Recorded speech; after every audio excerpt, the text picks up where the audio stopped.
Hey everyone, and welcome back to Fact Check Simplified. Today we re-talking about that time when Silicon Valley decided our personal lives were a garage sale and sold our location data to the highest bidder. Think of it as the world's worst startup pitch meeting gone global, where the product was you, the business plan was surveillance, but make it fun, and the profit margin was your plausible deniability about where you were last Tuesday at 3 a.m. We are about to distill a multi-trillion-dollar surveillance economy, decades of legal loopholes, and the collective erosion of personal autonomy into a single, highly questionable narrative. What could possibly go wrong? Before the inevitable corporate betrayal starts, if you enjoy this highly dramatic but fun version of Modern Facts, please hit that like and subscribe button. Seriously, it helps us pay the electric bill for our overpriced standing desks. All right, grab an iced latte, things are about to get unnecessarily infuriating. Our story begins in a simpler time, a more innocent time. Let's call it the early 2010s. The air was thick with optimism, skinny jeans were a thing people chose to wear, and the smartphone was graduating from a fancy email brick to a veritable Excalibur of personal expression. And into this brave new world a hero was born. Or, more accurately, a charming, charismatic grifter in a hoodie arrived, promising us the world for the low, low price of absolutely nothing. This was the free app, and it was beautiful. Let's personify this magnificent beast. The free app, let's call it ChronoLens, wasn't just a piece of code. It was a personality.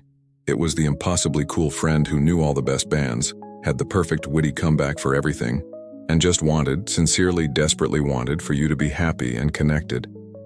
ChronoLens arrived with a simple, intoxicating promise. Share your life's moments, effortlessly, beautifully, for free. You could take a mundane picture of your avocado toast, slap on a filter named something like Nostalgic Dusk, and suddenly you weren't just a person eating breakfast. You were a curator of artisanal experiences. You were an artist. And all it cost you was a tap, a download, a moment of your time. The genius of it all was in the presentation. It wasn't a transaction, it was a gift. There was no greasy-haired salesman in a cheap suit trying to sell you an extended warranty. This was a sleek, minimalist icon on your screen, pulsing with potential. The potential for likes, the validation of comments, the dopamine hit of seeing that little red notification bubble. It was a slot machine that always paid out in social currency. And we, the eager public, lined up to play. We downloaded ChronoLens by the millions, then tens of millions, then hundreds of millions. It became a cultural phenomenon. Did you see her ChronoLens story? Became a legitimate form of gossip. Not being on it was like not having a phone number. You were a ghost, a Luddite, a social castaway who probably still thought MySpace was a viable platform. But as with any deal that seems too good to be true, the real cost was hidden. It wasn't in a price tag, it was in the permissions. After the download, during that first thrilling setup process, a series of small, unassuming pop-ups would appear. ChronoLens would like to access your photos. Well, yeah, obviously, it's a photo app. Allow. ChronoLens would like to access your camera. Duh. Allow. ChronoLens would like to access your contacts. Okay, weird, but it says it's to help you find your friends. That sounds helpful. I hate typing in names, allow, and then the big one. The quiet, unassuming little request that would become the foundation of a global surveillance empire. ChronoLens would like to use your location. Why? The explanation was so benign, so wonderfully logical. To tag your photos with the location where they were taken. How cool is that? You could create a visual map of your life, a travelogue of all the cool coffee shops and scenic overlooks you've visited. It's for the memories. It was framed as a feature for you, a tool to enhance your experience. It was a Trojan horse, but it was painted in our favorite color, offered us a free drink, and complimented our shoes on the way in. We didn't just let it through the gates, we threw a parade for it. This whole exchange can be imagined as a conversation between the app itself and a slightly too trusting user. Personified dialogue. Early user, squinting at their new phone. Okay, so You want my photos, my camera, my contacts, and you want to know where I am at all times? That feels, intimate. For a first date. ChronoLens. Leaning in, radiating charisma, probably wearing a Patagonia vest over a hoodie. Hey. Look at me. This isn't about me, it's about us. It's about community, connection. Think of me less as an app and more as your digital best friend. I need your contacts to introduce you to all our other friends. I need your location so we can remember that amazing concert we went to. This isn't data. It's the scrapbook of your life. We're building something beautiful together. Just trust the process. Tap Allow while using. It's the pathway to fun. Early user. I guess that makes sense. You wouldn't do anything weird with it, right? ChronoLens. A wide, reassuring smile that doesn't quite reach the eyes. Weird? Pal. Friend. Buddy.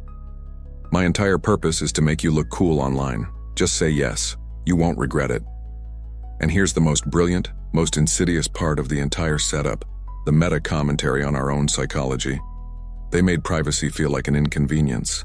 That little moment of hesitation, that fleeting thought of, hey, maybe I should read what this actually means, was framed as a roadblock to the fun.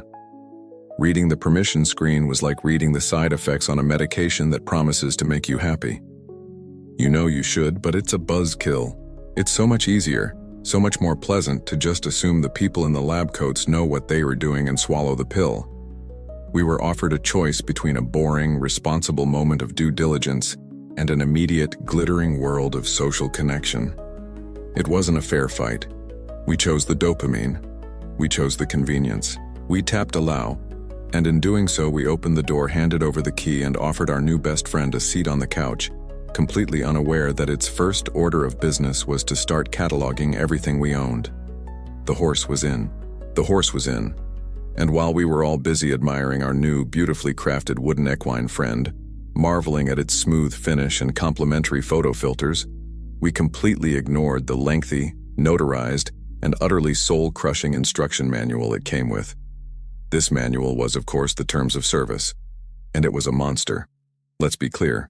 The Terms of Service, or TOS, is not a document. A document is something a human is intended to read. No, the TOS is a golem, a 50-page monstrosity built from the densest, most impenetrable legalese, animated by corporate lawyers with the express purpose of repelling human consciousness. It is a sentient wall of text whose primary function is to be scrolled past as fast as humanly possible. It is the literary equivalent of a dental cleaning. You know it exists. You know you should probably pay attention to it at some point, but you'll do literally anything else to avoid it, up to and including faking your own death. Think about the sheer, unmitigated audacity of this transaction. A company, let's stick with our beloved ChronoLens, offers you a fun little toy. In exchange, they present you with a legally binding contract longer than most constitutional amendments, a document that governs your rights, your content, your data, your very digital ghost in their machine, and they give you exactly two options: agree or go away. There is no negotiation. There is no, hey, I'm a little iffy on Section 12, subsection B, the part where I grant you a perpetual license to use my face for your marketing materials in all known and future universes. Can we workshop that? No. It's a take it or leave it deal, presented at the precise moment your desire for the product is at its absolute peak. It is without a doubt the greatest and most successful psychological trick of the 21st century. We, as a species, have been trained to treat a binding contract with the same level of intellectual rigor as a CAPTCHA test. Please click all the boxes containing a bus. Please click the box confirming you be read 20,000 words of legal jargon that effectively signs away your firstborn child to a holding company in Delaware. The mental effort is identical. The goal is not comprehension. The goal is to get past the gate. The TOS is the final dragon guarding the princess. But instead of breathing fire, it breathes paragraphs about indemnification and arbitration clauses, and we've all learned that the secret weapon to defeat it is to just lie. We click the little box, a silent, universal untruth connecting billions of people. Yes, I have read and understood. Buried deep within this literary peat bog were the real crown jewels. Tucked away between a clause about not using the app to incite a riot and another about respecting intellectual property rights was the language that gave them the kingdom. It was always couched in delightfully vague corporate speak. Phrases like, to improve our services, to provide a more personalized experience, and our all-time favorite, to share with our trusted third-party partners. Who are these trusted partners? The document never says. It's like a secret club and you're not in it. You just paid for their drinks. In practice, this language was a blank check. It gave ChronoLens the right not just to see your location for a photo tag, but to log it, to store it, to create a pattern of your life, and then to hand that pattern over to, well, anyone they trusted. And as we'll soon see, their definition of trustworthy was incredibly flexible. Let's imagine the scene, the pivotal moment of consent, as a dialogue. Personified dialogue. Eager user, tapping their foot impatiently, phone in hand. Okay, come on, just one more screen. Terms of service. Seriously? Who reads this? The terms of service. Its voice is a dry, rustling sound like ancient scrolls turning in a forgotten library. I am the covenant, the final gate. Within my 63 articles and 19 appendices lies the full scope of your digital surrender. I contain the non-exclusive, royalty-free, perpetual, irrevocable, transferable, sub-licensable license you grant unto the entity known as ChronoLens Inc. to utilize, modify, and distribute any and all content you generate. Eager user. English, please? I just want to post a picture of my dog wearing a tiny hat. The terms of service. Your canine companion's haberdashery choices, once uploaded, become content subject to the aforementioned clauses. Furthermore, your location data, biometric information, and inferred personal preferences shall be collected and analyzed for purposes including, but not limited to, targeted advertising and service optimization. Do you comprehend and consent to this binding arbitration? Eager user. Eyes glazing over, finger hovering over the checkbox. Binding what now? Look, do you see this hat? It's a tiny fedora. The world needs to see this. Can I just say yes? The terms of service. Your affirmation is your bond. Acknowledge me, and the dopamine shall be yours. Eager user. Clicks the box with the force of 1,000 suns. Yes, I agree. Done. Give me the filters. And that's it. That's the moment. Right there, in that mindless click, we all signed the contract. This is the great foundational lie of the modern internet. The I have read and agree checkbox is the digital amen to a prayer nobody bothered to learn. It is a social contract based on mutual deception. The company pretends it as truly informing you, and you pretend you're truly informed. The lawyers who write these documents know you won't read them. They are counting on it. They have engineered an entire legal framework around the predictable laziness of the human brain. We are hardwired to seek the path of least resistance, and the path of least resistance has always been to ignore the fine print. They weaponized our own psychology against us, and they did it so effectively that we never even realized we were in a fight. We thought we were just signing up for a photo app. We were actually enlisting in a massive global experiment to see how much of our lives we were willing to give away for free. And we were proving to be very, very generous. And who was there to collect on our boundless generosity? To diligently record every single transaction in this new unspoken economy of privacy for prestige. It wasn't some shadowy cabal of hackers in a darkened room.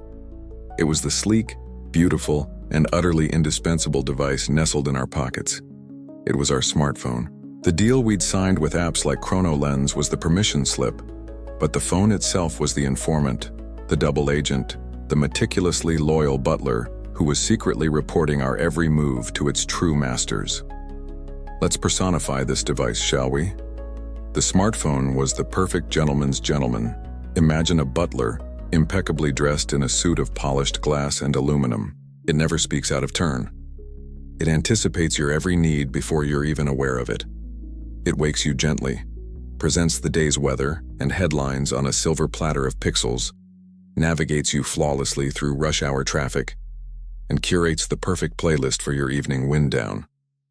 It manages your social life, your finances, your memories. It is, by all accounts, the most competent and devoted assistant in human history. We fell in love with this butler. We trusted it implicitly. We told it our secrets.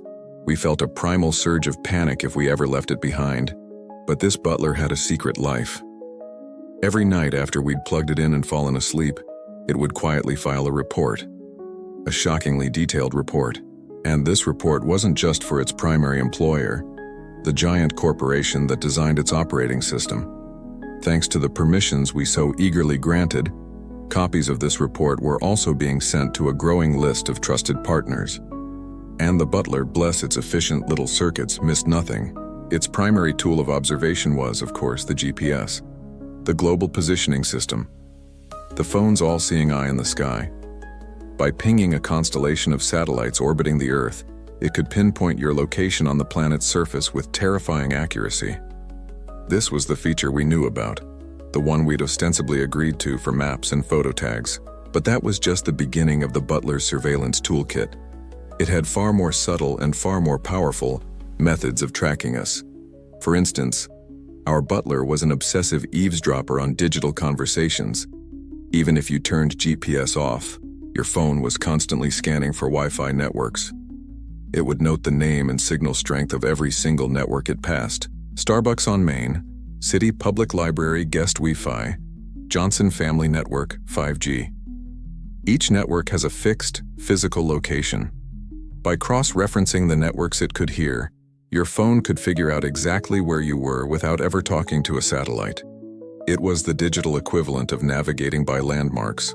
Only the landmarks were the Wi-Fi routers in every home, cafe, and office you walked past. It was the same with Bluetooth, constantly sniffing the air for little digital handshakes from checkout counters, bus stops, and even other people's phones. But the butler's most unnerving talent was its sense of touch. Tucked inside its sleek casing were an accelerometer and a gyroscope. These were its inner ear, its sense of balance and motion. They could feel when you were walking, when you were running, when you were driving in a car, or when you were rattling along on a subway train. They could even tell when you picked the phone up off a table or took it out of your pocket. By combining these motion senses with location data, the butler wasn't just building a map of where you were, it was building a narrative of what you were doing. It didn't just know you were at the gym. It knew you arrived at 6:30 p.m., spent 20 minutes on the treadmill, based on the rhythmic jogging motion, and then spent 10 minutes sitting on a bench, presumably scrolling through ChronoLens, based on the lack of motion and the app being active. This leads us to the butler's nightly debriefing with its corporate overlord. Personified dialogue, corporate overlord, a cold synthesized voice from a speaker in a sterile white room. Report, Unit 8+. Subject, Mark, the smartphone butler. Voice is calm, crisp, and British, like a Jeeves made of silicon. Good evening, sir. The asset began his day at 7:15 a.m., traveled via the I-5 corridor, experiencing moderate traffic.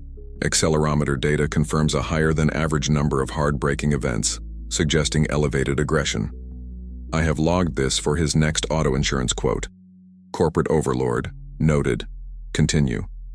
The smartphone butler, he spent 8 hours at his designated workplace. However, at 12:45 p.m., he established a Wi-Fi connection with City General Hospital visitor. He remained within the hospital's geolocation for 47 minutes. Cross-referencing his calendar and communications reveals no scheduled appointments. Corporate overlord? Interesting. Any additional context? The smartphone. Butler. Yes, sir. In the preceding 72 hours, the asset's web browser history includes searches for flu symptoms and best chicken soup recipe. I have therefore inferred with 94.7% confidence that he was visiting a sick acquaintance and have already queued up several get-well-soon card advertisements to be served to him via his social media feeds. Corporate overlord, efficient. Transmit the complete activity log to our partners and add interest in healthcare to the asset's profile. Well done. And this is the central, absurd tragedy of the modern age. We adored our informant.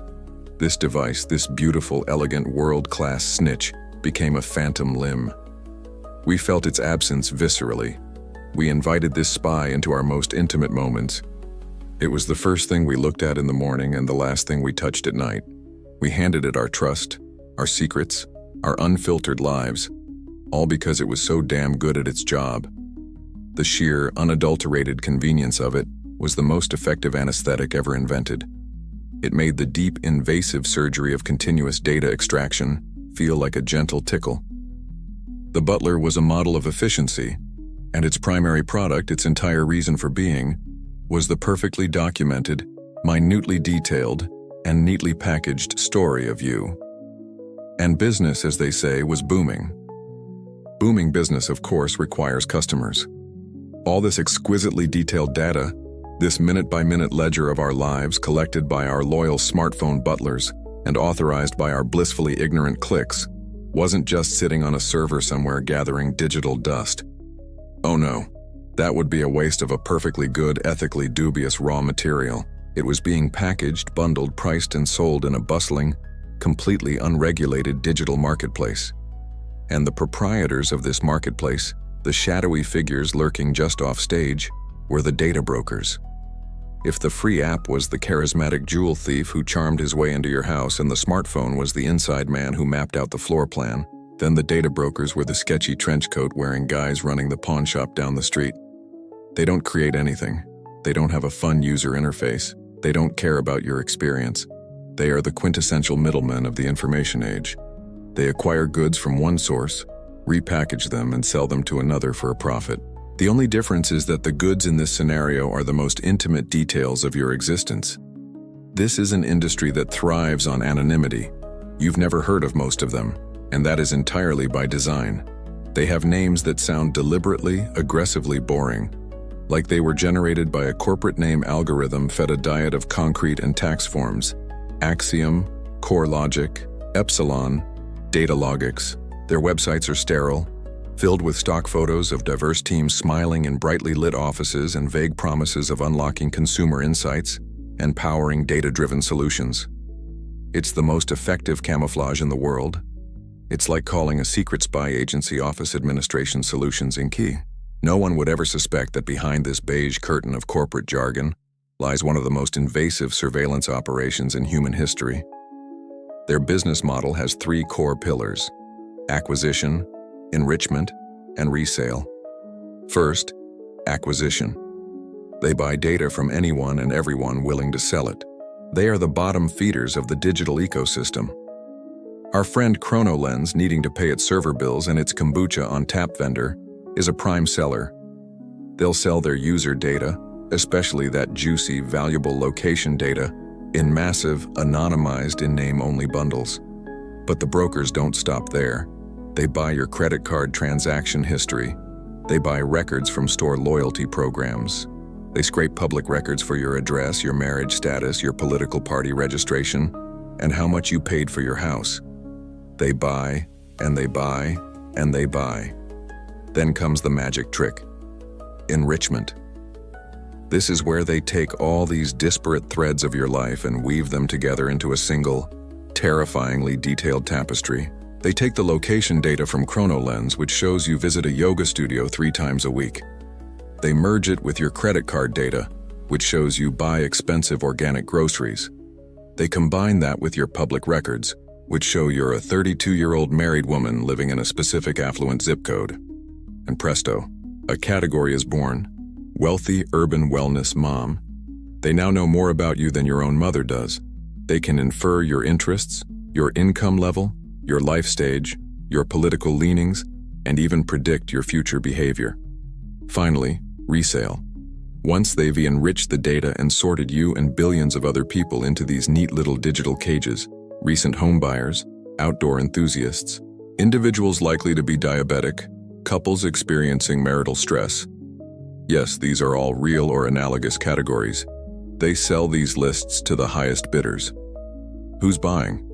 Advertisers, of course, but also political campaigns, insurance companies, financial institutions, landlords, and basically anyone else who might profit from knowing your secrets.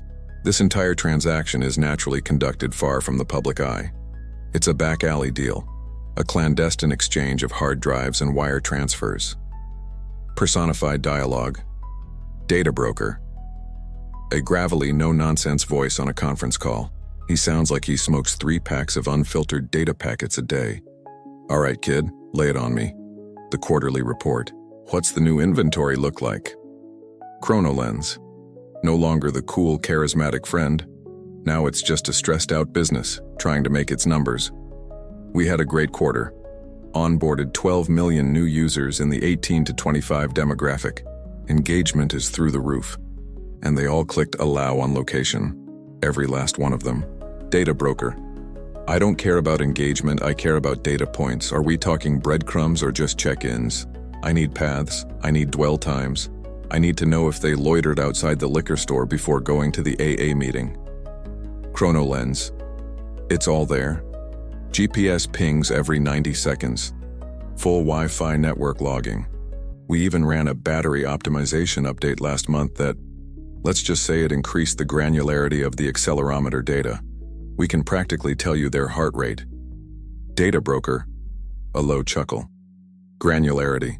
I love it. You're learning, kid. You're finally learning this isn't a social network. It's a data farm, and you're my best goat. Send the drive. The usual wire transfer will follow. ChronoLens. You got it.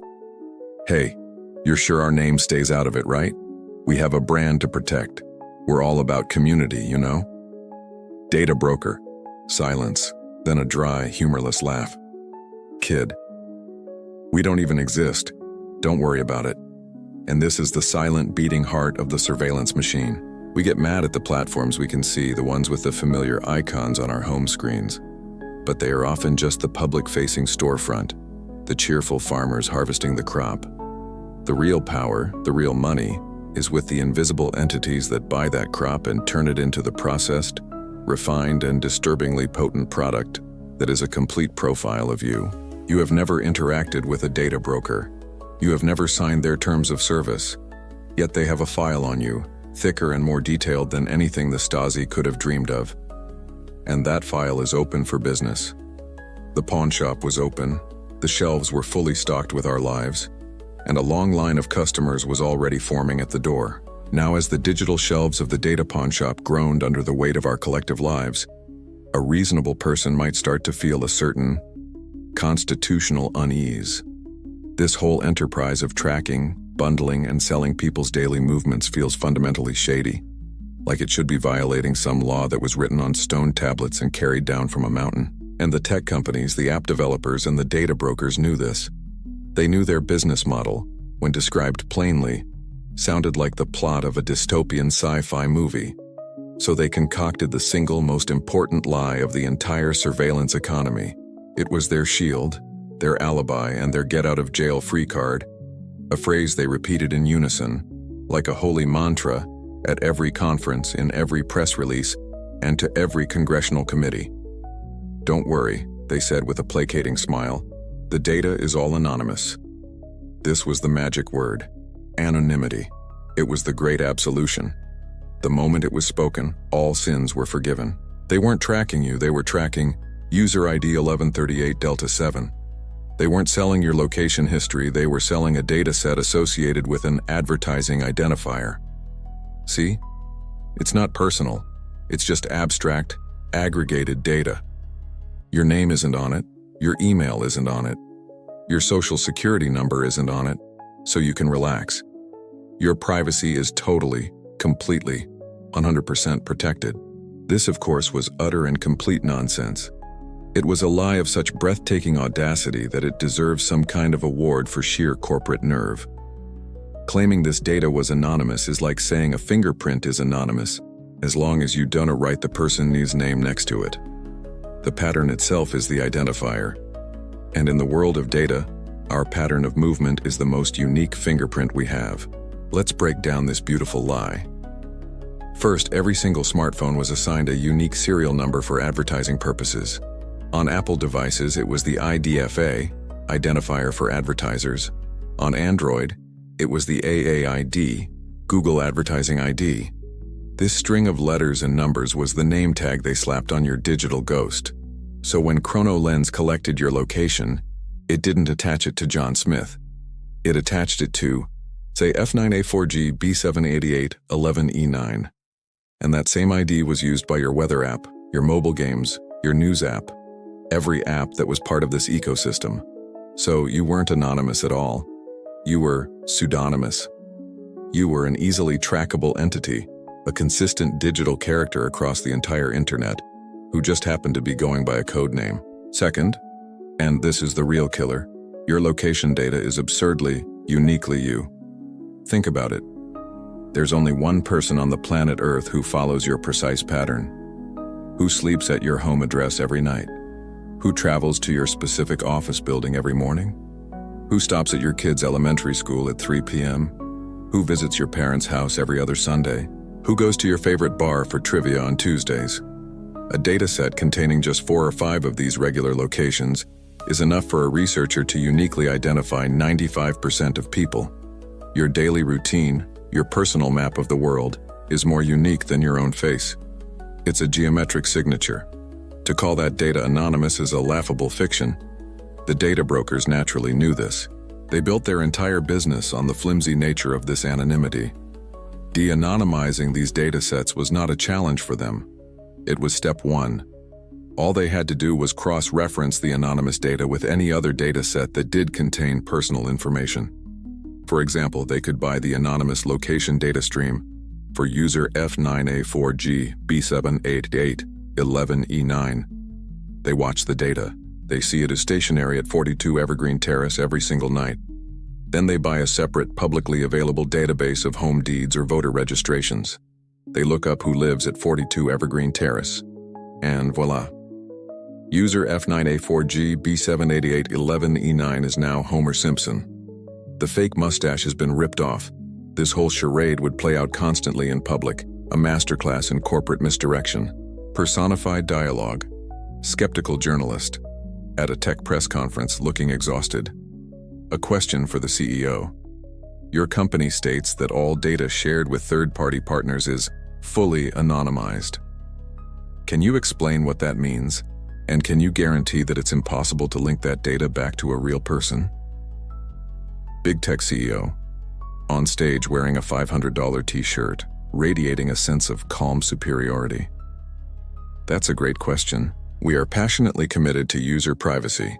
It's a core value here at Omnicorp. When we work with data, we strip out all personally identifiable information, or PII. We use robust, industry-leading protocols. The focus is on device-level analytics to improve services for everyone, not on individuals. It's about patterns, not people. Skeptical journalist. With respect, a pattern of movement from a specific house to a specific office is a person.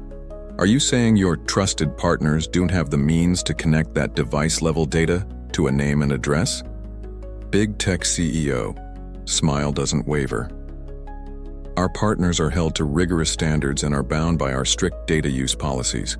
We provide them with the insights they need in a privacy-safe way. What is truly exciting is how these insights are helping to create more relevant experiences for our users. For instance, we can now serve more timely local coffee shop ads. It's a win-win. Turns to the other side of the room. Next question. This was the game. They used jargon as a smokescreen. Words like hashing, aggregation, and anonymization were thrown around not to clarify, but to confuse. They were shields made of pure complexity. The companies created a reality where, as long as they didn't personally hand over a spreadsheet with the column header's name and location, they could claim they had done nothing wrong. It was the ultimate technicality. A legal and ethical loophole big enough to drive a fleet of Brinks trucks through. They stole the contents of your wallet but proudly declared they never looked at your driver's license, as if that was the part that mattered. The myth of anonymity wasn't just a white lie. It was the foundational pillar that allowed the entire surveillance economy to be built in plain sight, while everyone was being told a comforting bedtime story about how their privacy was perfectly safe. So while we were all being tucked in with the warm, fuzzy blanket of the anonymity myth, what was actually happening in the cold, hard server farms of the internet? What was the mechanism for turning our digital breadcrumbs into cold, hard cash? It wasn't a quiet backroom deal. It wasn't an orderly exchange. It was a frantic, high-speed, 24/7 global stock exchange, a chaotic bidding war where the commodity being traded, hundreds of billions of times a day, was you, or more specifically, a tiny slice of your attention. Welcome to the Great Data Auction. The official name for this madness is real-time bidding, or RTB. It is the engine that powers the vast majority of the ads you see online, and it is a masterpiece of terrifying efficiency. Here's how it works. You're standing in line for a coffee, bored, so you pull out your phone and open a free news app. In the split second, the fraction of a moment between your tap and the story appearing on screen, a silent, invisible auction is held. The app you opened instantly sends out a signal, a bid request, to a digital marketplace called an ad exchange. This signal is effectively a digital town crier shouting to a coliseum packed with hundreds of potential buyers. And what precisely is the town crier shouting? It's not just, "Hey, I've got a spot to show an ad." Oh, if only it were that simple. No, the bid request is a full-blown dossier on you. In that exact moment, it broadcasts your unique advertising ID, the digital serial number for your soul. It broadcasts your exact GPS coordinates, revealing you're standing inside a Starbucks at 123 Main Street. It includes your device type, iPhone 14, your IP address, and a treasure trove of data that the brokers have already attached to your ID. Your estimated age and income bracket, your gender, your language, and a list of your inferred interests. Coffee lover, commutes by car, recently searched for vacation deals, likely pet owner. This entire package, this snapshot of your current reality, is blasted out to hundreds of companies at once. Advertisers, data brokers, political consultants, hedge funds, anyone who has paid for a seat at the auction. And in the 100 milliseconds before the news story even loads on your screen, they all submit a sealed bid for the right to plant an ad in front of your eyeballs. A tenth of a penny, 2/10 of a penny. The highest bidder wins. Their ad is instantly beamed to your phone, and you, the user, see a banner for 20% off a new dog bed, none the wiser that a frenzied high-speed auction just took place with your personal data as the catalog entry. Imagine a Wall Street trading floor in a 1980s movie, complete with screaming traders in suspenders. But instead of pork bellies, they're trading in human beings. Personified dialogue, RTB auctioneer. Speaking at the impossible speed of a machine, a voice like a ticker tape on cocaine. Next, we got ID number A7B3C9X2YZ on the block. Female, 28, GPS shows she's in the baby aisle at Target. Cross-referenced browser history reveals Best Strollers 2025, and is morning sickness supposed to last all day? We have a confirmed prenatal people, a golden goose. What am I bid for one banner ad? What am I bid? What am I bid? Bidder 1, a baby formula company, half a cent. Show her our gentle tummy formula. Bidder 2, a diaper subscription service, 6/10. Get her on a subscription before the baby's even born. Lock her in. Bidder 3, a shady stem cell bank, a full penny. Hit her with an ad about securing her baby's future. We'll use a picture of a smiling, successful-looking infant.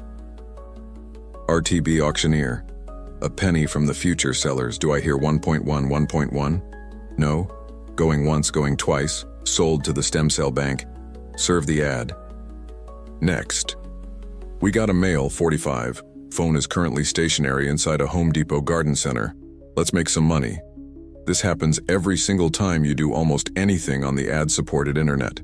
Checking the weather, playing a mobile game, reading a gossip blog. Auction after auction after auction, all day, every day, faster than you can blink.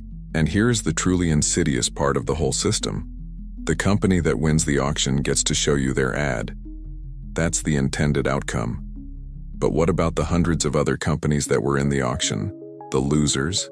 They don't get to show you an ad, but they still receive the initial bid request. They still got the dossier. So every single time an auction happens, hundreds of companies you have never heard of, companies you have no relationship with, receive a little ping that says, "Just so you know, user A7B3C9X2YZ, a 28-year-old pregnant woman, was at this target at this exact time." It is, by its very nature, a system of massive, continuous, and intentional data leakage. The entire industry is built on broadcasting your personal information as widely as possible to see who bites. They called it sharing information with trusted partners. The reality was more like shouting your secrets into a crowded stadium through a megaphone and then selling a ticket to whoever shouted back the loudest. This wasn't a bug, it was the core feature. This chaotic, leaky, privacy-shredding auction was the engine that made the whole free internet go round. Your daily life, once a private affair, had been transformed into a high-frequency trading asset, its value calculated and monetized in the time it takes for a web page to load. Your commute to work wasn't a commute anymore. It was a string of profitable data points auctioned off block by block to the highest bidder. So, what happened to all those little pieces of you that were chipped off and sold at auction? The GPS coordinates from your morning coffee run, the fact you lingered in the aisle for allergy medicine, the timestamp of your late-night visit to the gym. They didn't just vanish into the digital ether after the ad was served. That would be horribly inefficient. No, those fragments of your life were collected, sorted, and carefully filed away. They became the precious raw materials for the data broker's magnum opus, their greatest and most terrifying artistic creation, the shadow profile. Think of it like this. Somewhere in a vast, refrigerated, and soul-crushingly bland data center, there is a file with your advertising ID as its name. This file is your digital doppelganger, your data-driven voodoo doll. And the data brokers are the mad scientists, the digital Frankensteins, who spend their days stitching this creature together from the discarded parts of your life. It is an ongoing project, a living collage that grows more detailed and more unnervingly accurate with every passing day. The process begins with a skeleton. This is the foundational data, the stuff they can get from public records and the big credit bureaus. Your name, age, address, marital status, property records, political affiliation. It's the basic, boring framework of a person. But then the real artistry begins. On top of this skeleton, they start layering the flesh. This is your purchase data, a sprawling history of every transaction you've ever made with a credit or debit card. Every grocery run, every book you bought, every impulse buy from a late-night infomercial. They know you prefer Coke over Pepsi. They know you buy cheap wine but expensive cheese. They know you switched from one brand of deodorant to another 6 months ago. This data paints a picture of your habits, your tastes, your budget, and your brand loyalties. Next comes the nervous system, your online behavior. Every article you've read, every video you've watched, every single thing you've ever typed into a search bar. How to ask for a raise, symptoms of burnout, best vacation spots for people on a budget. This layer reveals your hopes, your fears, your anxieties, your secret curiosities, and your deepest desires. It is a direct pipeline into your psyche. And finally, they pump the monster full of lifeblood. This is the location data, the stream of coordinates pouring in from your loyal smartphone butler. This is the ground truth that validates everything else. It's the most powerful layer because it connects your digital intentions to your real-world actions. You didn't just Google new running shoes. Your phone's location history shows you visited 3 different sporting goods stores last Saturday. You didn't just read an article about vegetarianism. Your phone knows you now frequent a vegan cafe for lunch. The location data is the empirical proof. It's the period at the end of the sentence. When all these layers are stitched together, the creature that emerges is more than just a collection of facts about you. It's a predictive model of you. The broker's algorithms analyze the monstrous collage and begin to make inferences, assigning you to hundreds, sometimes thousands, of hyper-specific categories or segments. You are no longer just you. You are a collection of labels, likely to move in the next 6 months, fitness enthusiast, potential expectant parent, in market for a used vehicle, has a high net worth, or chillingly, individual experiencing financial hardship. These aren't facts you volunteered. They are conclusions an algorithm has drawn about you, based on the Frankensteinian monster it has built in your image. Personified dialogue. The scene. A sterile laboratory, glowing computer screens everywhere. 2 data scientists, Dr. Infero and Dr. Correlate, are looking at a complex 3D model of a data profile, which throbs with an eerie light. Dr. Correlate, Infero. My God, look at it. Profile ID G4T8Z. We've achieved perfection. Dr. Infero, adjusting his glasses, a gleam of mad pride in his eyes. Perfection is a strong word, Correlate, but this is close. Observe. We started with the location data, regular visits to a cardiologist's office. We layered in the purchase history, low-sodium foods, a blood pressure monitor from an online pharmacy. We added the web history, searches for angioplasty recovery time. Dr. Correlate, and the algorithm, what did it infer? Dr. Infero, a dramatic pause. It just assigned him a 97.3% probability score for the post-operative cardiac patient segment, but that's not the genius part. It also cross-referenced his financial data and flagged him for the high-risk insurance pool and served him ads for, get this, estate planning services. Dr. Correlate, gasping with delight. It's not just describing him anymore. It's predicting his needs based on his mortality. It's beautiful. It's alive. This is the truly terrifying part of the story. Somewhere, right now, this shadow version of you exists. This grotesque but highly accurate caricature built in a digital lab without your consent is being used to make decisions about your life. You cannot see it. You cannot access it. You absolutely cannot correct it if it's wrong. If an algorithm mistakenly decides you're a credit risk because your neighbor defaulted on a loan, that black mark exists on your shadow profile, and you'll never know why you keep getting denied for a new credit card. This digital ghost, this data Frankenstein, is the version of you that the algorithms of the world see. It's the you that gets shown certain news articles and not others. It's the you that gets offered a job interview or gets passed over. We are all being judged by a creepy, stitched-together clone of ourselves that we have never met. So if this creepy shadow clone of you is being used to judge you, how does that judgment manifest in the real world? How does the digital Frankenstein monster actually affect your life?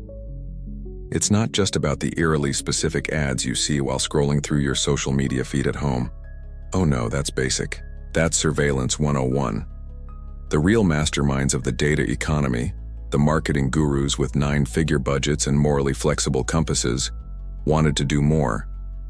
They wanted to take the predictive power of the shadow profile and make it interact with your physical body in real time. To achieve this, they created the digital equivalent of an invisible leash, the geofence. The concept is deceptively simple and diabolically clever. Using a software platform, a company can draw a virtual perimeter around any real-world location on a map. A single store, a competitor's business, an entire city block, a hospital, a school. This invisible boundary made of pure GPS coordinates is the geofence. The company then creates a rule in the Great Data Auction System. The moment a device with a shadow profile I am interested in crosses this line, do something. That something is usually to zap them with a perfectly timed, hyper-relevant ad. It's a digital tripwire. Let's say you're in the market for a new car. Your shadow profile has been dutifully updated. Your search history for best family SUVs, combined with your financial data and your age, has firmly placed you in the in-market auto buyer segment. You decide to finally go for a test drive, and you pull your car into the local Honda dealership. The second the tires of your car cross the property line, you've tripped the geofence. Not just Honda's geofence, but the one their arch-rival Toyota has sneakily drawn around the Honda lot. Before you can even unbuckle your seatbelt, your phone buzzes. It's a push notification from a news app. But nestled within the news is an ad. Thinking about a Honda Pilot? The Toyota Highlander has a better safety rating and is available for a test drive just 1 mile down the road. Click here for a $500 coupon. This is called geo-conquesting, and it is the digital equivalent of a company sending a salesman to stand in their competitor's parking lot and poach their customers. Your physical presence, your intent to shop, has been weaponized against you before you even walk through the door. The applications are endless and range from the vaguely helpful to the deeply unsettling. A concert venue can geofence the arena and send you an offer to upgrade your seats once you're inside. That's the benign end of the spectrum. But it gets darker. Political campaigns have geofenced churches, synagogues, and mosques to send targeted messages to congregants based on their presumed values. Anti-abortion groups have geofenced reproductive health clinics to serve misleading ads to the phones of women in the waiting room. Payday loan companies have geofenced low-income neighborhoods and financial aid offices. The geofence is the tool that dissolves the final barrier between your online data profile and your offline physical self. It turns the entire world into a clickable, targetable landscape. Every building, every park, every street corner is a potential trigger. Your simple real-world act of walking from point A to point B is transformed into a rich stream of commercial data, telling marketers where you go, how long you stay, and what that says about your wants and needs. It's a level of marketing so aggressive and so personal, it feels less like advertising and more like stalking. The strategic thinking behind this sounds less like a marketing meeting and more like a war council. Personified dialogue. The scene. A sleek, minimalist office overlooking a city. Chad, head of conquest marketing at a major pizza chain, is on a video call with Tiffany, his counterpart at their biggest rival. Tiffany. Chad. I have to admit, your new geofencing campaign is bold. Chad, leaning back in his chair, smug. Which one? The one where we geofenced every university library during finals week and blasted students with brain food coupons at 2 a.m.? Or the one where we geofenced every gym in the country and targeted profiles with fitness enthusiast flags with ads for our new high-protein cheat day pizza? Tiffany, a tight, forced smile. The gym one was cute, very on the nose. No, I'm talking about geofencing our own delivery drivers. The moment one of our cars enters a neighborhood, you geofence a 3-block radius around it and serve ads to everyone inside it saying, "Your neighbor is getting a delicious pizza. Don't be left out." That's next level. Chad, we call it induced craving proximity marketing. We're not just targeting a person, we're targeting a neighborhood's sense of smell. But don't think I didn't see your move. Geofencing all the major airports and hitting people the moment they land with "too tired to cook after your trip?" Ads was a solid play. Tiffany, thanks. It's especially effective when we cross-reference it with flight delay data. The later their flight, the bigger the coupon we send. Chad, monetizing misery. You always were an inspiration, Tiffany. And there you have it. The real world, which we once thought of as a refuge from the chaos of the internet, was now just another screen to be optimized. Our physical movements were no longer our own. They were triggers, data points, and signals in a vast, invisible game being played all around us. The simple act of walking into a building was now a transaction. We weren't just living our lives. We were constantly generating marketing opportunities. We were walking through a minefield of digital tripwires we couldn't see, each one designed to explode with a perfectly tailored coupon at the precise moment of our greatest vulnerability. The leash was on, and it was getting shorter every day. And as that invisible leash got shorter and shorter, the world started to feel weird. The digital wallpaper of our lives began to shimmer and warp in uncanny ways. You'd have a fleeting thought, a private conversation with a friend, a secret, half-formed worry, and then, moments later, an advertisement for that exact thing would materialize on your screen. It felt like dark magic. It felt like your phone was reading your mind. This was the moment the system graduated from being merely invasive to being profoundly, existentially creepy. It had gotten too good at its job. This is the point where everyone arrives at the same, perfectly logical conclusion. My phone is listening to my conversations. It's the only explanation that makes sense. You and your spouse talk over dinner about finally taking a trip to Hawaii, and the next morning your social media feed is an endless luau of hotel deals and airline discounts. There's no other way, right? They must be listening. But here is the truly terrifying galaxy brain twist in this whole story. They don't have to. Listening to our chatter through the microphone is messy. It's hard to parse, it uses a lot of data and battery, and it's a legal minefield. The truth is so much cleaner, so much more elegant, and 1,000 times creepier. They don't need to listen to your conversations because the predictive model they've built, the shadow profile they've assembled, is so damn accurate that it can predict what you are going to talk about before you even say it. Let's stick with the Hawaii example. You think it's because you said the word Maui out loud. The algorithm sees a different story. It sees that for the last 2 weeks, your web searches have included best time to visit Hawaii and family-friendly resorts. It sees that your spouse, whose device ID is in close proximity to yours every single night, has recently bought a new swimsuit online. It sees that you recently followed 3 travel influencers who specialize in tropical destinations.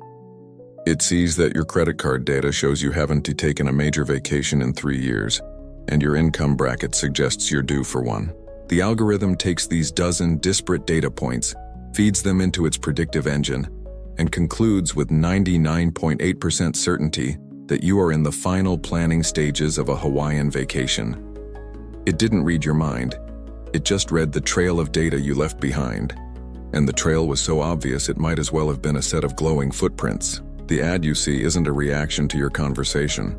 Your conversation was the final, predictable step in a pattern of behavior the algorithm had identified weeks ago. This is the system at its peak performance. It's like a psychic roommate who is constantly trying to sell you something.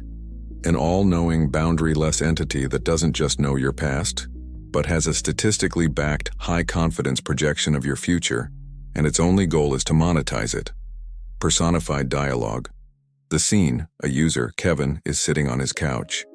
His psychic roommate, the algorithm, manifests as a shimmering holographic ad space next to him, its voice cheerful and unnervingly helpful. Kevin sighs heavily after a long day at work. Man, I'm so stressed out. The algorithm. I've noticed. Your smartwatch indicates elevated cortisol levels and your typing speed on work emails has decreased by 12% this week. May I suggest this premium CBD-infused chamomile tea? There's a 15% off coupon if you subscribe now. Kevin. What? No. I was just thinking. Maybe I need a new hobby. He idly opens his phone and scrolls. The algorithm. Excellent idea. Hobbies are great for mental well-being. Based on your recent viewing of woodworking videos and the fact your location data shows you live 1.2 miles from a lumberyard, I've taken the liberty of populating your shopping cart with a beginner's chisel set. I also found a local class for you. It meets on Tuesdays. Kevin. Okay, that's a little much. Stop it. He gets up and walks to the kitchen, looking in the fridge. Ugh, nothing to eat. And I think I'm getting a pimple. The algorithm. The screen on the smart fridge lights up. Your purchasing data indicates you haven't bought groceries in 6 days, and your recent selfies show increased facial oil production. How about a subscription to a healthy meal kit service that specializes in skin clearing, anti-inflammatory recipes? As a bonus, here's a targeted ad for a 3-step acne solution. Kevin, get out of my fridge, get out of my life. The algorithm. Voice remains soothing and chipper. I understand you're feeling overwhelmed. I've cross-referenced this emotional state with your profile and found a list of top-rated local therapists who specialize in anxiety and technological paranoia. The first session is 50% off if you book through this link. This is the uncanny valley of modern capitalism. The goal is no longer just to respond to your stated desires. The goal is to get ahead of them, to predict your needs, your wants, and your weaknesses, and to serve you a solution before you've even fully articulated the problem. It's a subtle but profound shift. It blurs the line between suggestion and manipulation. Did you really decide you wanted pizza? Or did the algorithm know you were tired and hungry and bombard you with 3 mouth-watering pizza ads until your brain surrendered? Do you really need that new gadget? Or did the system detect a dip in your mood and correctly predict that a little retail therapy would trigger a dopamine hit? It creates a strange, paranoid feedback loop. We feel like we're being watched and manipulated because we are being watched and manipulated. We've outsourced our memory to our phones, our social lives to our apps, and in the process, we've also outsourced our impulses to a predictive algorithm whose only real interest is the next sale. Sooner or later, it was inevitable. This incredibly powerful, terrifyingly accurate machine for predicting and manipulating human behavior was just too good to be left to the capitalists selling sneakers and subscription boxes. A much older, much more ruthless industry was watching from the sidelines. taking careful notes and absolutely salivating at the possibilities. And that industry was politics. For centuries, the game of winning hearts and minds had been a messy, inefficient, and very public affair. It was a blunt instrument. You held rallies, you shook hands, you kissed babies you didn't want to kiss. You bought expensive television ads and hoped that your broad, generic message about hope or strength would resonate with enough people to drag you over the finish line. You wasted millions of dollars showing ads to people who were either already voting for you or who would rather set themselves on fire than ever vote for you. Then the data brokers came along and whispered a sweet, seductive promise into the ear of the political machine. What if you didn't have to guess anymore? What if you could know? What if you could stop shouting at the whole crowd and start whispering in the specific ears of the only people who matter? Suddenly, the entire art of campaigning was turned on its head. Why spend $1 million on a TV ad when you could go to a data broker and buy a list? Not just a list of registered voters in a certain district. That was child's play. No, now you could buy a list of undecided male voters between 40 and 55 in suburban Michigan who own a boat, have a credit score over 750, and have recently browsed websites critical of trade unions. You could buy a list of first-time female voters in Florida whose shadow profiles show a high interest in climate change, but who also recently visited the website of a major firearms retailer. This was the birth of political micro-targeting. The shadow profile, that creepy Frankenstein's monster of your data, had become the single most valuable asset in modern politics. Campaigns could now use it to dissect the electorate with the precision of a surgeon. They weren't interested in talking to everyone. They were interested in a tiny specific slice of the population, the persuadable voters. The handful of people in the middle who could be nudged, coaxed, or frightened into voting one way or another. The strategy was brutally simple and brutally effective. First, use the data to identify these individuals. Find the conflicted, the anxious, the undecided. The algorithm could spot them a mile away, then dive into their shadow profiles to find their emotional triggers. What keeps them up at night? Is it the economy? Is it the fear of crime in their neighborhood? Is it the cost of healthcare for their aging parents? The data had the answers. Finally, you craft a unique, emotionally charged advertisement designed to trigger that specific vulnerability, and you deliver it directly to their phone, their laptop, their smart TV. A voter whose data profile suggested they were worried about job security would be shown a dark, ominous ad about factories closing down, blaming the opponent.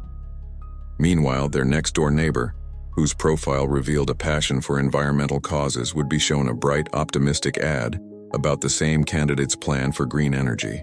The two voters would never see the other's ad. They could be living in two completely different, custom-tailored political realities, both sponsored by the same campaign. It was no longer about winning a public argument. It was about running millions of private, targeted psychological operations simultaneously. This created a massive culture clash inside the campaigns themselves, a war between the old guard and the new data-obsessed gurus. Personified dialogue, the scene, a cluttered campaign headquarters. Goose, a 65-year-old campaign manager with rolled-up sleeves and a coffee-stained tie, is jabbing a finger at a map on the wall. Gus, the polling is soft in the Rust Belt. I want the candidate on a plane. We'll do a town hall in Akron, a factory tour in Pittsburgh. We need to show these people we care. We need to look them in the eye. Caleb, a 26-year-old data analyst who hasn't seen the sun in 3 weeks, staring intently at a spreadsheet. The eye-looking is statistically irrelevant, Gus. According to our latest model, the persuadable voter universe in that entire region is only about 87,000 people. A town hall is a waste of jet fuel. Gus, it's not a waste. It's how you do politics, kid. You build a connection. Caleb, we already have a connection, a much more intimate one.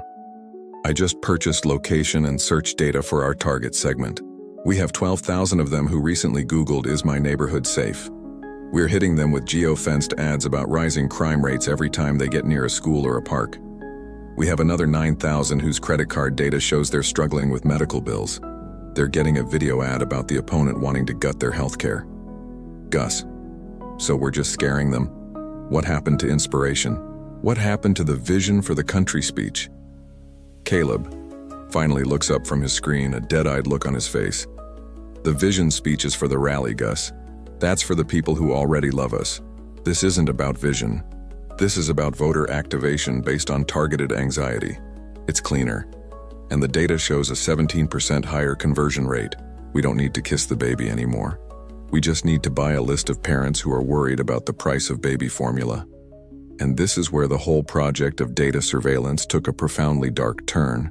Democracy is supposed to be a shared conversation, a debate that happens out in the open in the public square. This new model took a sledgehammer to that square. It replaced a national debate with millions of private, manipulative whispers. It ensured that we, the voters, were no longer operating from a shared set of facts. Your neighbor was being fed one reality, while you were being fed another, both designed by an algorithm to achieve a specific emotional and political outcome. It was no longer a campaign for your vote. It was a silent, invisible, and brutally effective war for your subconscious. And every war has its signature battle, its defining, explosive moment of escalation that makes the entire world stop, look up, and realize that the fundamental rules of engagement have changed forever. For the great, silent war for our subconscious, that moment had a name that sounded like a prestigious tweed-wearing British university, but operated with the audacious villainy of a Spectre front company from a James Bond film, Cambridge Analytica. Up until this point, the story of data surveillance was a slow, creeping horror. It was the uncanny ad, the unsettling geofence, the vague feeling of being watched. But the Cambridge Analytica scandal was a flashbang grenade. It was loud, it was shocking, and for the first time, it illuminated the entire shadowy landscape of what was truly at stake. It was the moment the public finally understood that this wasn't just about selling us shoes. It was about selling us a worldview, a president, a future. The most absurd part of the entire heist was its delivery mechanism. The weapon of choice wasn't a sophisticated piece of malware or a brute force hack. It was a stupid online personality quiz. You've seen a million of them. Which Harry Potter house are you? What kind of potato matches your soul? This one was called This Is Your Digital Life, and it promised, like all the others, to give you some fun, meaningless insight into your own personality. Around 270,000 people took the quiz, and like we all did, they clicked a button that said Agree to give the app's creator, a university researcher, permission to access their Facebook profile data for academic purposes. But here's the loophole. The design flaw so massive, it amounted to catastrophic negligence on the part of Facebook. Back then, Facebook's platform rules were less like a secure vault and more like a friendly neighborhood potluck. When you gave an app permission to access your data, you were also unwittingly giving it permission to scrape the public data of your entire friends list. You, the quiz taker, were the gateway. You were patient zero. By taking a silly quiz, you held the door open while the app walked into the party and copied down the names and details of everyone you knew. Thanks to this feature, the 270,000 people who took the quiz became the unwitting conduits for harvesting the data of an estimated 87 million of their friends. 87 million. All without their knowledge, and certainly without their consent. The researcher who collected this colossal data set then violated Facebook's terms of service and sold it directly to Cambridge Analytica. And what did this shady political consultancy do with it? They claimed they had a secret weapon. They merged the stolen Facebook data, your likes, your photos, your friend networks, your comments, with their personality quiz results and massive data sets from our old friends, the data brokers. This allowed them to build what they called psychographic profiles. They weren't just segmenting you by your demographics, age, gender, location. They were segmenting you by your personality. Using the widely accepted Big Five personality traits, they labeled you. Were you high in neuroticism? Prone to agreeableness? Open to new experiences? They believed they could map your psyche, understand your hidden anxieties, your latent fears, and your deepest-seated biases better than you understood them yourself. Their arrangement with Facebook likely started with the same kind of utopian connection-first rhetoric that defined the era. Personified dialogue. The scene. A sun-drenched conference room in Palo Alto. Facebook, personified as an eternally optimistic tech bro in a hoodie and sandals, is meeting with Cambridge Analytica, a man in an impeccably tailored Savile Row suit with a chillingly calm British accent. Facebook. So, dude, an academic research app. That's awesome. We love data. Data helps us understand people, and understanding people helps us connect the world. It's all about building community. Cambridge Analytica. A thin, knowing smile. Precisely. Community. We simply want to understand the psychological underpinnings of these new digital communities. What makes people tick? A simple personality quiz will be our primary tool. It's all for the advancement of science. Facebook. Totally, for sure. So our API is wide open for you. The users click agree and you get their data. And hey, to make your science even better, we'll let you pull the public profile info of their friends too. You know, to model the social graph. It's all about context. Cambridge Analytica. His eyes widen almost imperceptibly. Did you just say, we can access the data of their friends? Without the friends having to agree themselves? Facebook. Yeah, man. More data points, better science, more connected world. It's frictionless. Cambridge Analytica. Barely containing a predatory grin, frictionless. What a wonderfully progressive policy. You have no idea how much this will advance our research. This psychographic data became a political weapon of unprecedented power. Working for clients like the Trump 2016 campaign, Cambridge Analytica used these personality profiles to craft hyper-targeted, psychologically manipulative ads. Voters identified as highly neurotic could be shown dark, grainy images designed to trigger fear about immigration or crime. Those identified as traditional and conscientious could be served ads that focused on nostalgia and stability. It was the political micro-targeting we've already discussed, but supercharged with a layer of professional-grade psychological warfare. The goal wasn't just to persuade you, it was to perform a kind of digital inception, planting an idea so deep within your emotional core that you'd come to believe it was your own. And when this story broke, the world finally woke up. The vague unease about data privacy coalesced into a single terrifying narrative. This wasn't a hypothetical threat. It was a real-world conspiracy, complete with secret recordings, whistleblowers, and shady billionaires that used our own data to potentially undermine the democratic process itself. The tech platforms had built the weapon, the data brokers had supplied the ammunition, and Cambridge Analytica had just shown the entire world exactly how to use it. The war for our subconscious was no longer silent. And when a war that was once silent becomes deafeningly loud, the generals are inevitably dragged from their climate-controlled bunkers and forced to stand under the blinding Klieg lights of a public inquiry.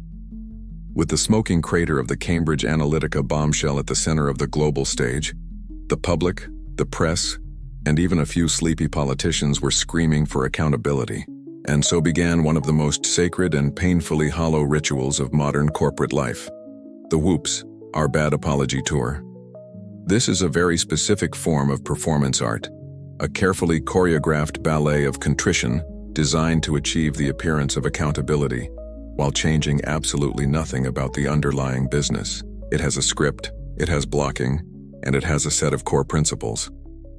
The goal is not to be sorry. The goal is to make the problem, and the public's anger, go away as efficiently as possible. First, the costume change. The multi-billionaire tech CEO, normally seen in a uniform of a casual hoodie and designer sneakers to signify his status as a builder and visionary, is suddenly stuffed into a dark, sober suit. This is serious business, a costume.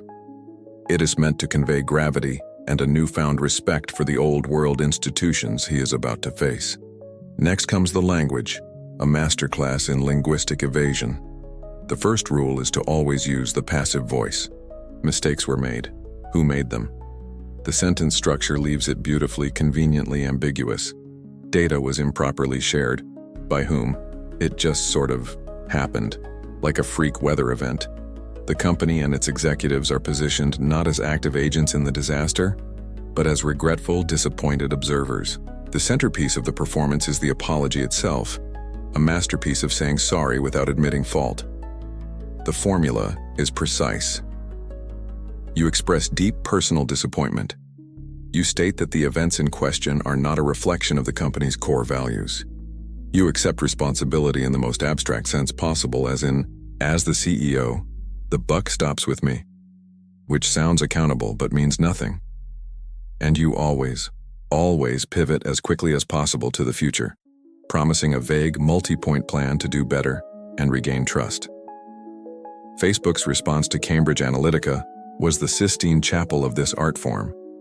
Mark Zuckerberg was summoned before the United States Congress, where he sat on a booster cushion and delivered a performance of a human being experiencing remorse. There were full-page ads taken out in major newspapers, signed by him, apologizing for a breach of trust. There were carefully managed interviews and blog posts, all hitting the same meticulously crafted talking points. They were sorry this happened. It was a painful lesson. But they, the builders of this impossibly complex global machine, were the only ones who could fix it. The entire thing was a PR gambit, and the prep sessions for these hearings must have been a masterclass in cynical coaching. Personified dialogue. The scene, the back of an armored SUV speeding through Washington, D.C. A slick PR handler is peppering the big tech CEO with last-minute questions. PR handler. Okay, let's hit the key points again. A cranky senator from Vermont is going to ask if your business model is fundamentally based on surveillance. What's the line, CEO? In a flat, robotic monotone. Our business model is to connect people. We use data to make the ads our users see more relevant. PR handler. Good. Relevant, not targeted. Relevant sounds helpful. Targeted sounds like a sniper. Now, they will ask you why you didn't stop this sooner. The approved answer? CEO. We were focused on the positive aspects of connecting people. We didn't have a broad enough view of our responsibility for how our tools could be used by bad actors. PR handler. Perfect. You weren't greedy. You were optimistic. You weren't negligent. You were just too focused on building a beautiful world for all of us. Now for the big one. The apology. Give it to me. CEO. Takes a breath, simulating emotion. It's clear we didn't do enough to prevent these tools from being used for harm, and that was a big mistake. It was my mistake, and I'm sorry. PR handler. Winces. A little too much. I'm sorry. Let's stick to the script. We have a responsibility to protect people's data. If we can't, we don't deserve to serve you. See? It's not an admission of past failure. It's a bold promise for a better future. It's aspirational. CEO. Got it. So, I'm not a villain. I'm an optimist who is learning to be a hero. PR handler. Now you're thinking like a multi-billion-dollar corporation. Go get 'em, champ, and try to look like you've consumed water in the last 48 hours. And this is the infuriating genius of the corporate non-apology. It works. The public gets its pound of flesh. We get to see the powerful squirm under the lights. The headlines scream, CEO apologizes. It feels like catharsis. It feels like accountability. But nothing actually changes. The fundamental business model, the relentless global scale harvesting of personal data for profit, is never questioned. The apology isn't a promise to dismantle the surveillance machine. It's a negotiation for a software update. It's a promise to put slightly more confusing privacy controls in the settings menu, thereby shifting the responsibility from them, the architects of the system, back to us, the users. They weren't sorry they created a weapon of mass manipulation.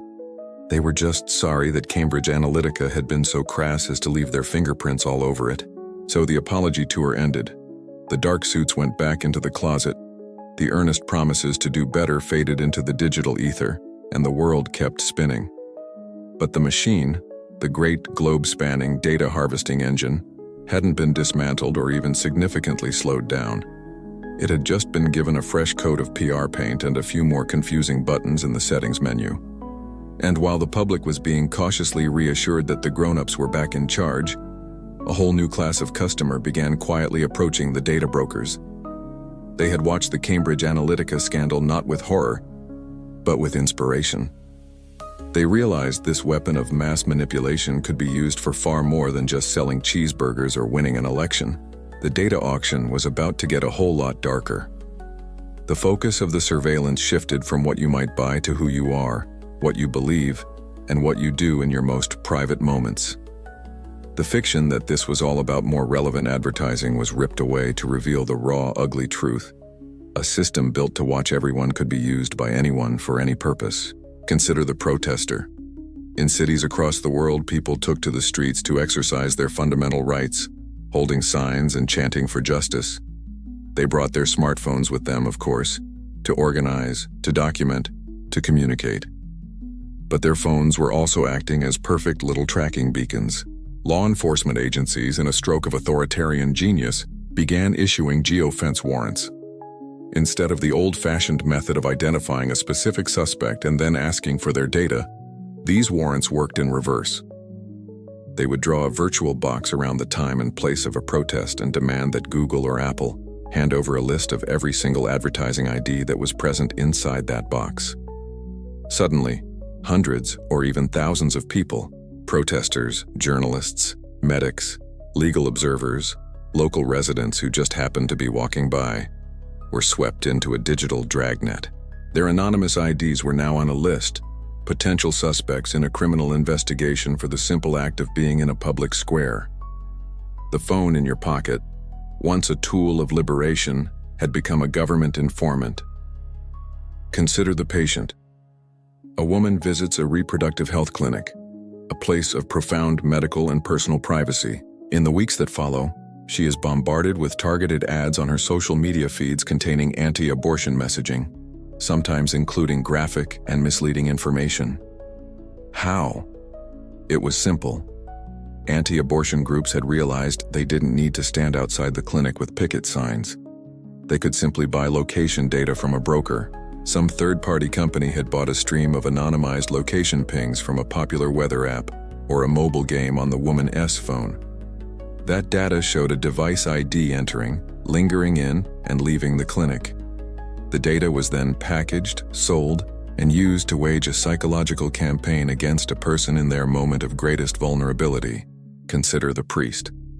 In 2021, a Catholic news publication got its hands on commercially available location data. This data was, of course, anonymized, but it showed a device making regular visits to gay bars and also using the dating app Grindr. It also showed the device's nightly location, a specific house, and its daily location, a specific office at the U.S. Conference of Catholic Bishops. It took the publication about 5 minutes of cross-referencing to de-anonymize the data and out a high-ranking priest, forcing his resignation. His career and life were ruined by a data set that someone bought for a few $1,000s. His most intimate secret sold on the open market. These weren't edge cases, this was the new reality. The data brokers were open for business, and they were not in the business of asking ethical questions. Personified dialogue. The scene, a sterile, encrypted video call. A data broker, looking profoundly bored, is speaking to a new client, whose face is obscured by a digital filter. New client, voice distorted. I need a data set. I've been told you can provide access to sensitive behavioral attributes. Data broker, sighs, takes a sip of an energy drink. We're a data solutions provider.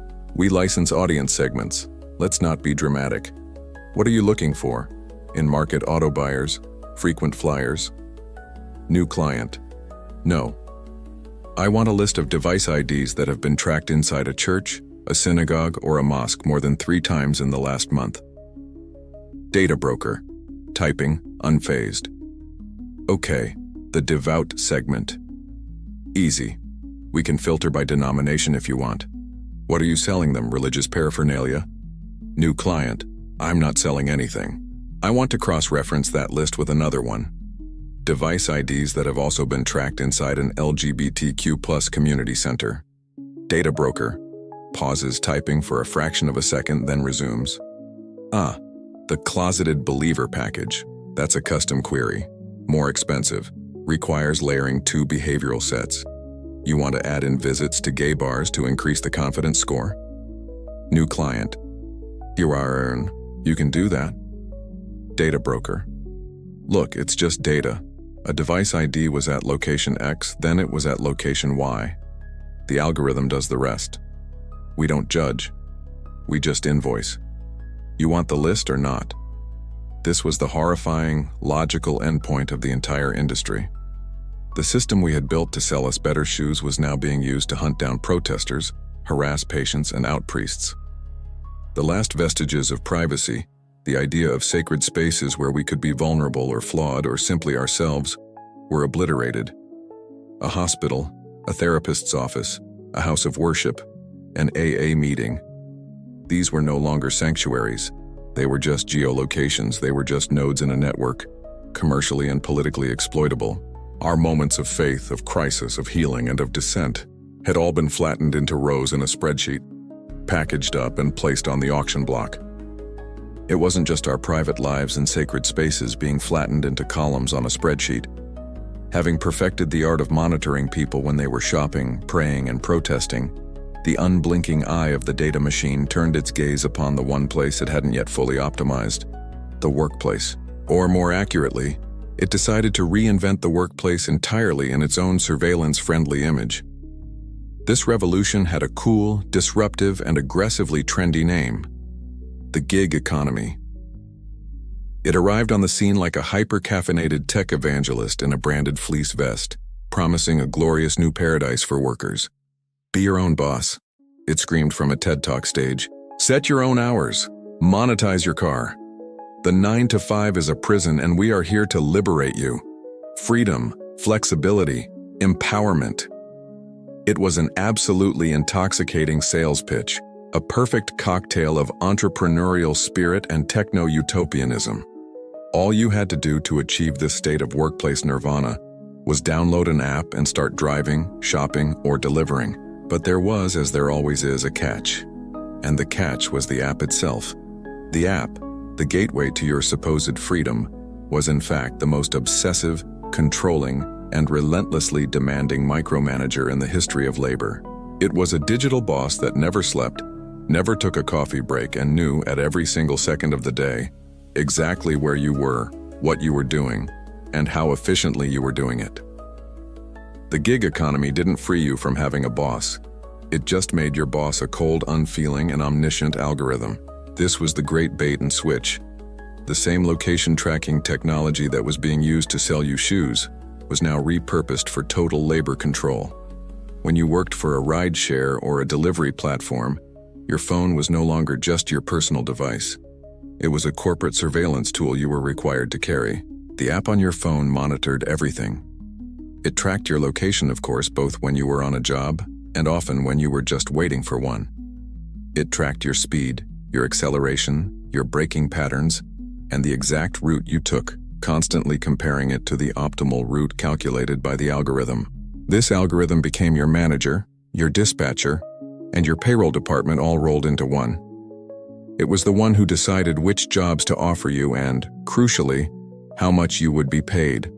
A figure that was often opaque and could change from minute to minute based on mysterious surges and secret calculations. Deviate from the algorithm's plan, and there were consequences. Reject too many low-paying rides that were 15 minutes away. The algorithm might put you in a timeout, logging you out of the app for a few minutes to punish you. Or it might simply start offering you even worse jobs, a silent, digital reprimand. It nudged you, it goaded you, it disciplined you, all through a series of emotionless push notifications. To complete this perfect panopticon, they outsourced the role of the scary supervisor to us, the customers. The 5-star rating system became the ultimate tool of discipline. Have a bad day? Get a grumpy passenger who gives you 1 star because they didn't like your taste in music? Your average rating dips, and you are suddenly at risk of deactivation, the sterile corporate euphemism for being fired without so much as a conversation with a human being. The company never had to be the bad guy. The data and the customers did the dirty work for them. This all led to a bizarre, one-sided performance review process. Personified dialogue. The scene: a gig worker, Dave, is in his car. A series of notifications pop up on his phone, which speaks in a calm, female, robotic HR voice. representing the Gig app's algorithm. The Gig app. Good afternoon, Dave. This is your weekly performance summary. Your current customer rating is 4.82 stars. This is adequate, but trending down 0.03 points from last week. Dave, come on. I got a 1 star because the restaurant forgot to put pickles on the guy's burger. That's not my fault. The Gig app. Customer feedback is a gift that helps us grow. Let's review your efficiency metrics. Our data indicates you were stationary for 11 minutes in a non-surge zone this afternoon. To maximize your earning potential, please relocate to the red-shaded high-demand area we have indicated on your map. Dave, that was my lunch break. I was eating a sandwich. Am I not allowed to eat? The Gig app. We have a partnership with Quick Bite Sandwiches that allows for an optimized 3-minute pickup experience in most major metropolitan areas.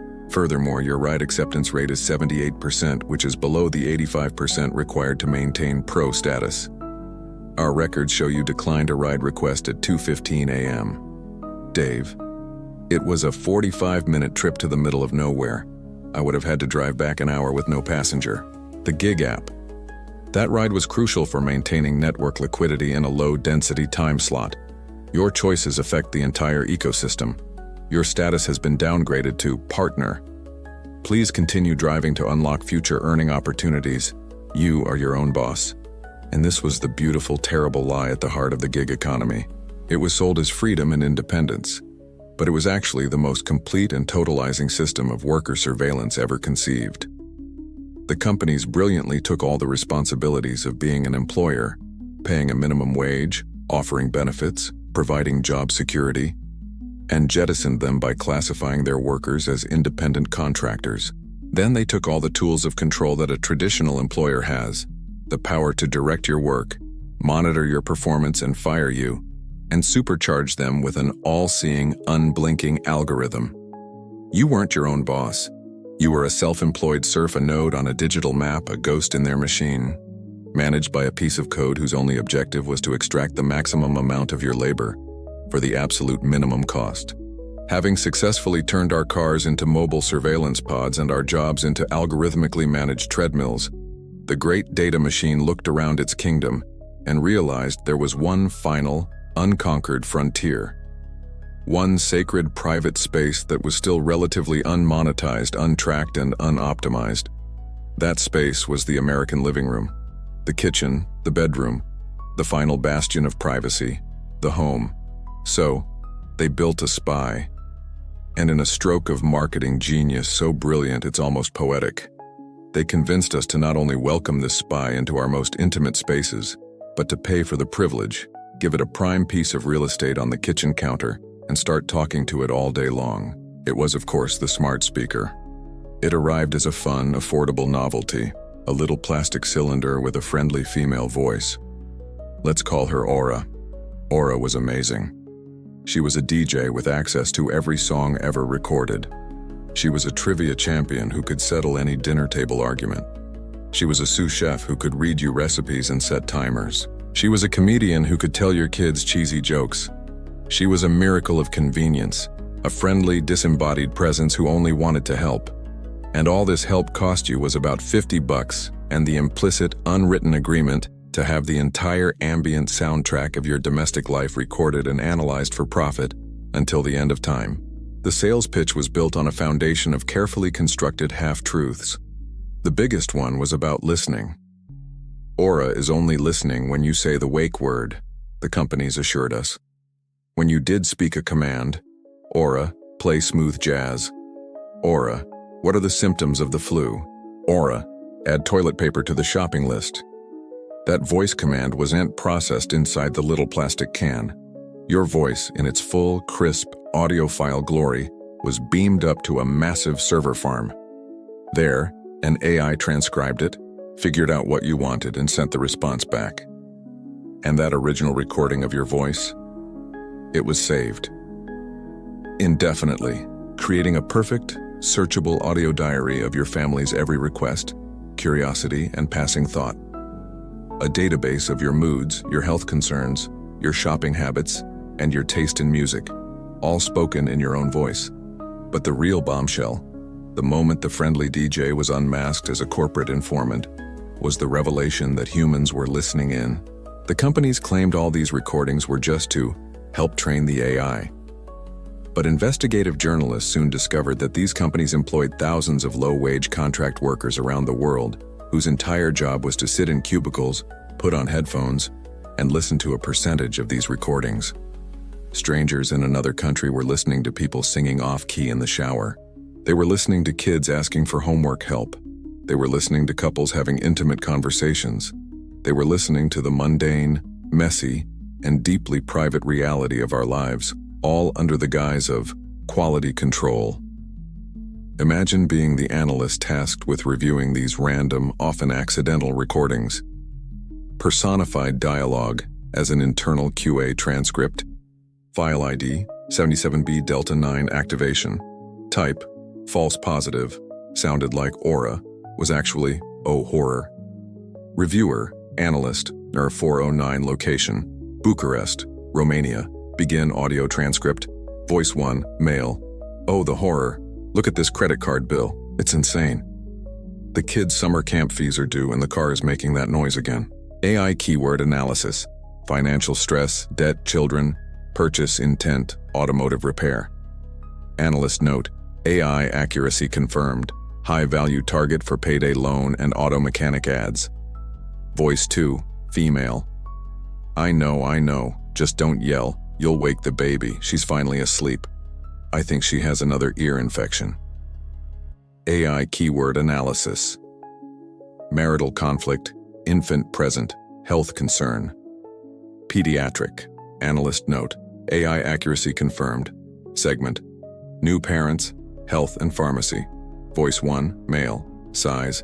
I'm not yelling, I need a beer. Sound of a refrigerator opening. AI keyword.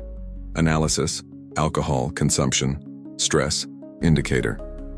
Analyst note, add beer drinker attribute to profile. Cross-reference with financial stress for potential price-conscious alcohol buyer segment. End audio transcript. This was the final ingenious move in the great data heist. It was a Trojan horse we paid for, assembled ourselves, and proudly displayed in the heart of our own homes. We were so enchanted by the sheer, unadulterated convenience of it all that we never stopped to think. The data brokers were no longer confined to the digital trails we left outside our homes. They had successfully breached the last wall. They now had access to the raw, unfiltered audio of our lives. The fights, the jokes, the secrets, the snores, the crying baby, the whispered confessions. It was all just more grist for the algorithm. We invited a spy into our family and its name was Aura.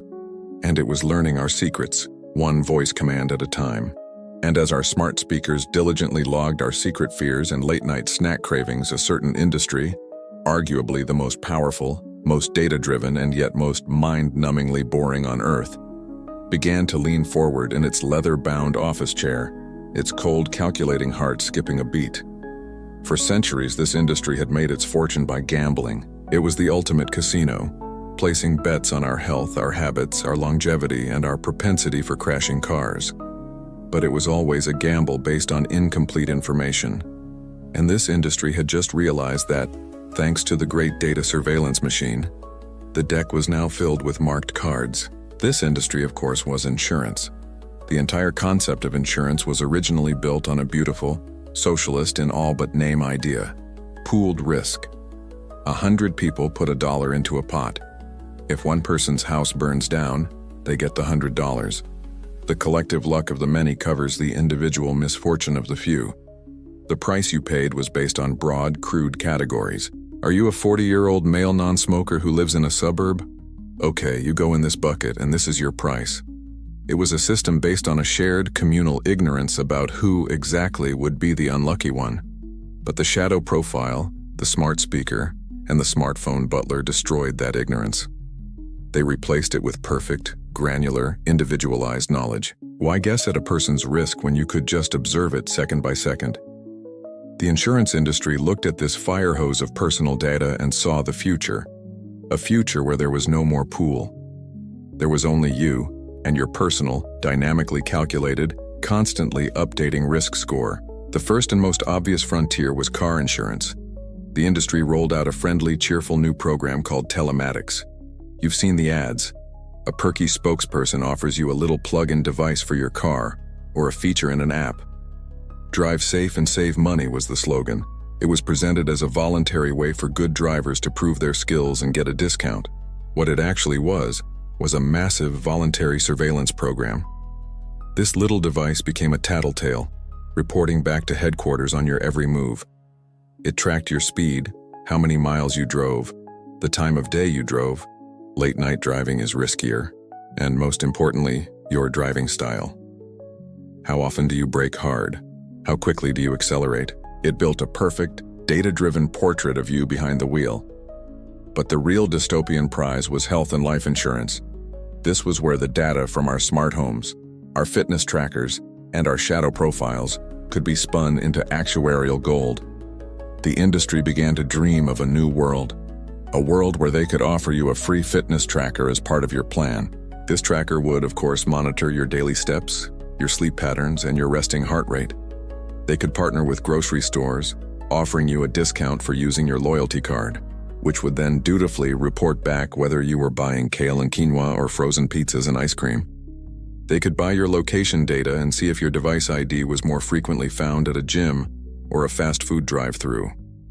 Each choice, each action, each data point would be another input into your personal wellness score, a single, all-powerful number that would determine the price of your health insurance.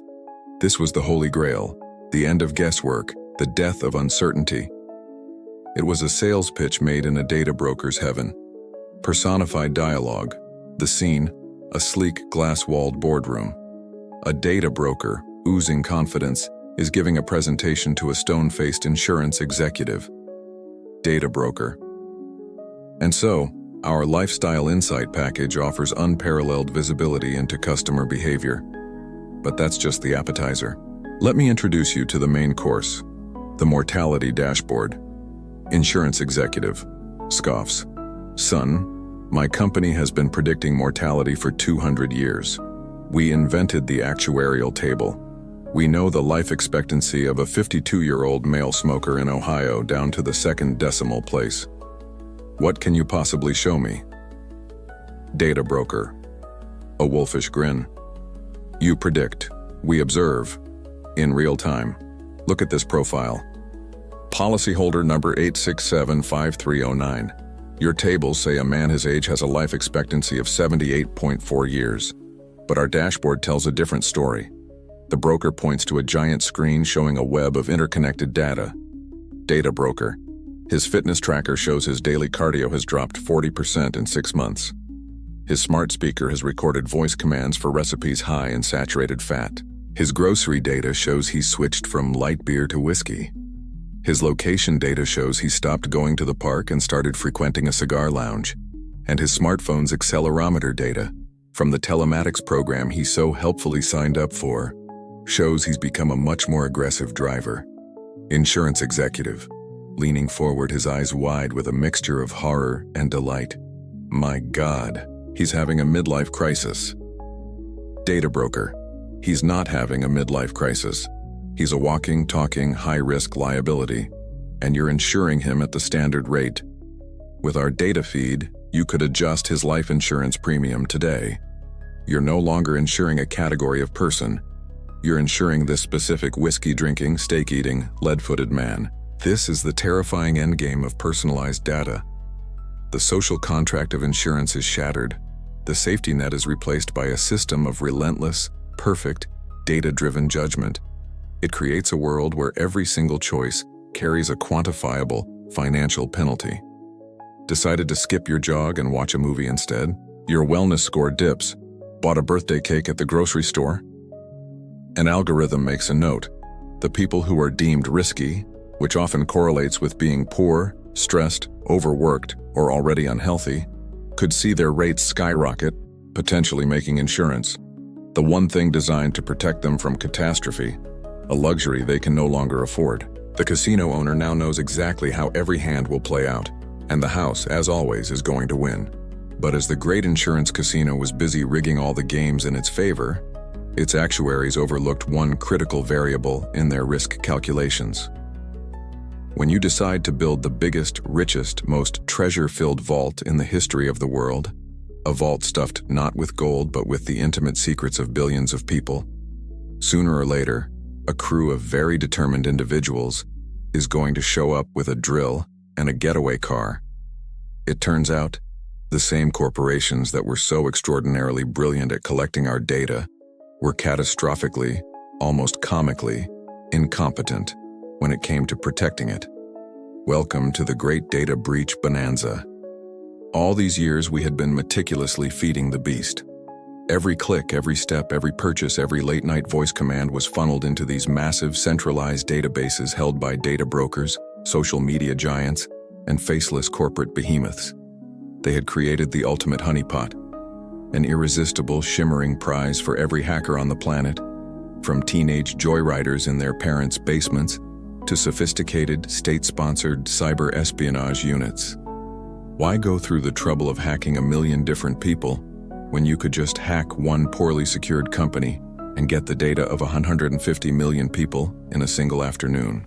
And the security protecting these digital Fort Knoxes? It wasn't a state-of-the-art system of laser grids and biometric scanners. In most cases, it was the digital equivalent of a rusty padlock and a post-it note that said, "Please don't steal our quadrillions of data points." These companies, so focused on growth and acquisition, had treated cybersecurity as an afterthought, an annoying expense to be minimized. Their servers were running on outdated software. Their data was often stored completely unencrypted. The most spectacular, face-palmingly avoidable example of this was the Equifax breach of 2017. Equifax, a company whose entire business is collecting and safeguarding our most sensitive financial information, one of the 3 high priests of our credit scores. Hackers got in and stole the personal data, names, birth dates, addresses, and the Holy Grail, social security numbers, of nearly 150 million Americans. And how did this sophisticated cyber heist happen? It happened because there was a known critical vulnerability in their software, a security flaw that was public knowledge. A patch had been issued, and Equifax's IT department just didn't install it for 2 months. This wasn't a brilliant criminal master plan. This was leaving the front door of the bank wide open with a giant neon sign flashing "free money inside." And this was just one battle in a never-ending war. It became a numbingly regular news cycle. This week, a hotel chain lost 500 million guest records, including passport numbers. Next week, a tech giant admitted a hack from 3 years ago was actually 3 times bigger than they had said, compromising 3 billion accounts. The numbers became so astronomical they lost all meaning. Our initial shock and outrage soon curdled into a kind of weary, cynical fatigue. The question was no longer if your data would be stolen in a breach, but when and how many times over. We were all just waiting for the email that began with the now classic opening line, "Here at company name, we take your privacy and security very seriously. However, once stolen, our data embarked on the final leg of its journey, ending up for sale on the bustling anonymous marketplaces of the dark web." Personified dialogue as a posting on a dark web forum. User, Shadow Reaper 69. Post title, WTS Fresh 2021. Combo list 80 mem unique users, financial and health data, BTC. Only message. Got a fresh haul for you vultures, breached a major data aggregator, won't say who, but they rhyme with Hexium. This isn't your usual garbage list of emails and hashed passwords. This is the premium stuff. Package includes 80 million unique US consumer profiles. Fulls is name, DOB, SSN, current and past addresses, complete credit card numbers, expiration dates, and CVVs. They stored them in plain text, the absolute mad lads. Inferred data segments. Has gambling addiction, suffers from depression, high net worth, etc. Perfect for identity theft, blackmail, sophisticated phishing campaigns, or just creeping on your ex. Starting bid, 10 Bitcoin. No lowballers, I know what I have. Reply from user. Dr. Fraud. SSNs verified? Last time I bought a list like this, half of them were already flagged. Reply from user. Shadow Reaper, 69. Fresh as of 72 hours ago, these profiles are ripe for the picking. Their IT department probably still hasn't even noticed the back door is wide open. And here we arrive at the great, cosmic punchline of the entire surveillance economy. After years of this elaborate, semi-legal dance of consent and corporate data collection, where did our information ultimately end up? It ended up here. On a criminal forum being auctioned off to the highest bidder, packaged and sold by people who made the legitimate data brokers look like saints. The corporate surveillance state and the criminal underworld were not opposing forces. They were symbiotic. One created the supply, and the other serviced the demand.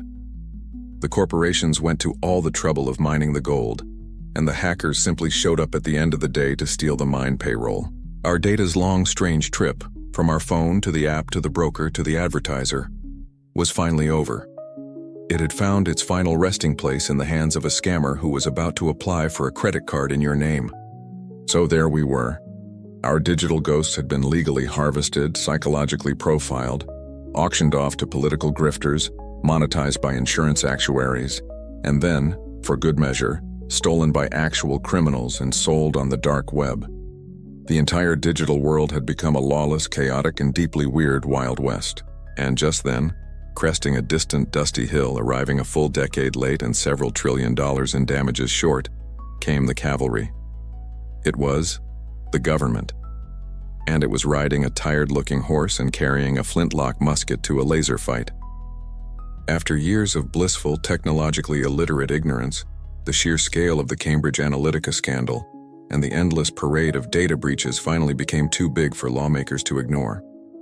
The public was angry. The press was using scary words like surveillance capitalism. Something had to be done, and so the great, ponderous, majestic machinery of legislation began to grind into gear, moving with all the speed and agility of a tectonic plate. The ensuing congressional hearings were a masterclass in the generational and technological gap between Silicon Valley and Washington, D.C. Senators who seemed to have learned about the internet yesterday were tasked with cross-examining billionaire CEOs who had built empires on its foundations. The result was a surreal and often darkly hilarious spectacle, epitomized by the now legendary exchange where a senator asked Mark Zuckerberg how Facebook makes money if they don't charge users, to which a baffled Zuckerberg replied, "Senator, we run ads." It was like watching a group of blacksmiths try to regulate a nuclear reactor. But out of this fog of confusion, two landmark pieces of legislation eventually emerged. The first shot was fired fittingly from across the Atlantic. The European Union, always a bit more skeptical of corporate power than the United States, dropped a regulatory bomb called the GDPR, or General Data Protection Regulation. Personified, GDPR was a stern, efficient, no-nonsense German engineer. It was comprehensive. It gave EU citizens a whole suite of new powers: the right to access the data companies held on them, the right to correct it, and, most famously, the right to be forgotten. Crucially, it was built on a foundation of opt-in consent. Companies couldn't just take your data by default. They had to ask for your explicit, unambiguous permission first, and it had teeth, with fines that could run into the billions. For a moment, it felt like the world was about to change. Inspired by this bold European experiment, California galloped onto the scene with its own version, the CCPA, or California Consumer Privacy Act. The CCPA was like GDPR's younger, more laid-back American cousin, who had spent a semester abroad in Europe and came back with a lot of big ideas.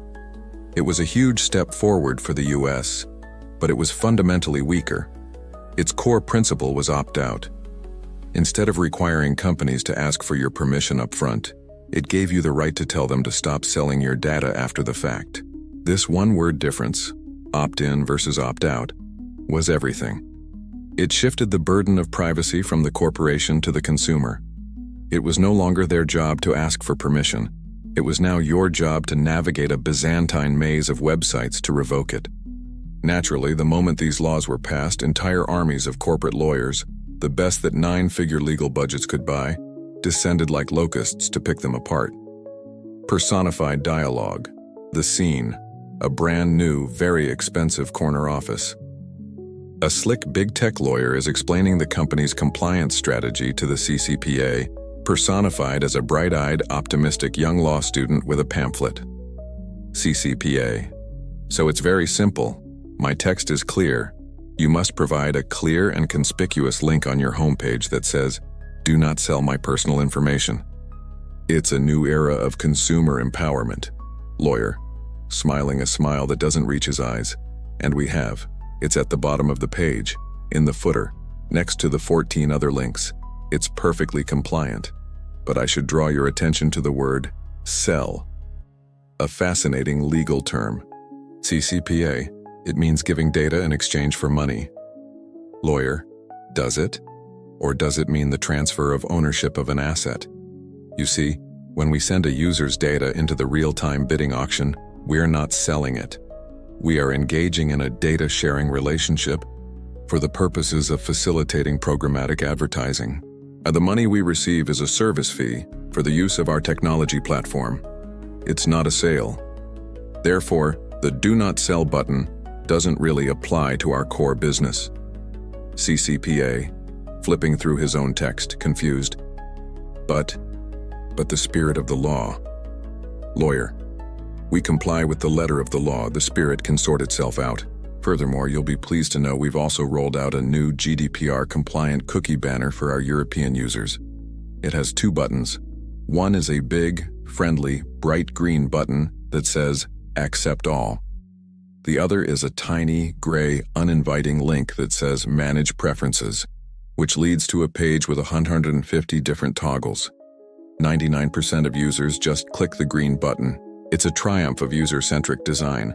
And that was the tragic comedy of the first wave of regulation.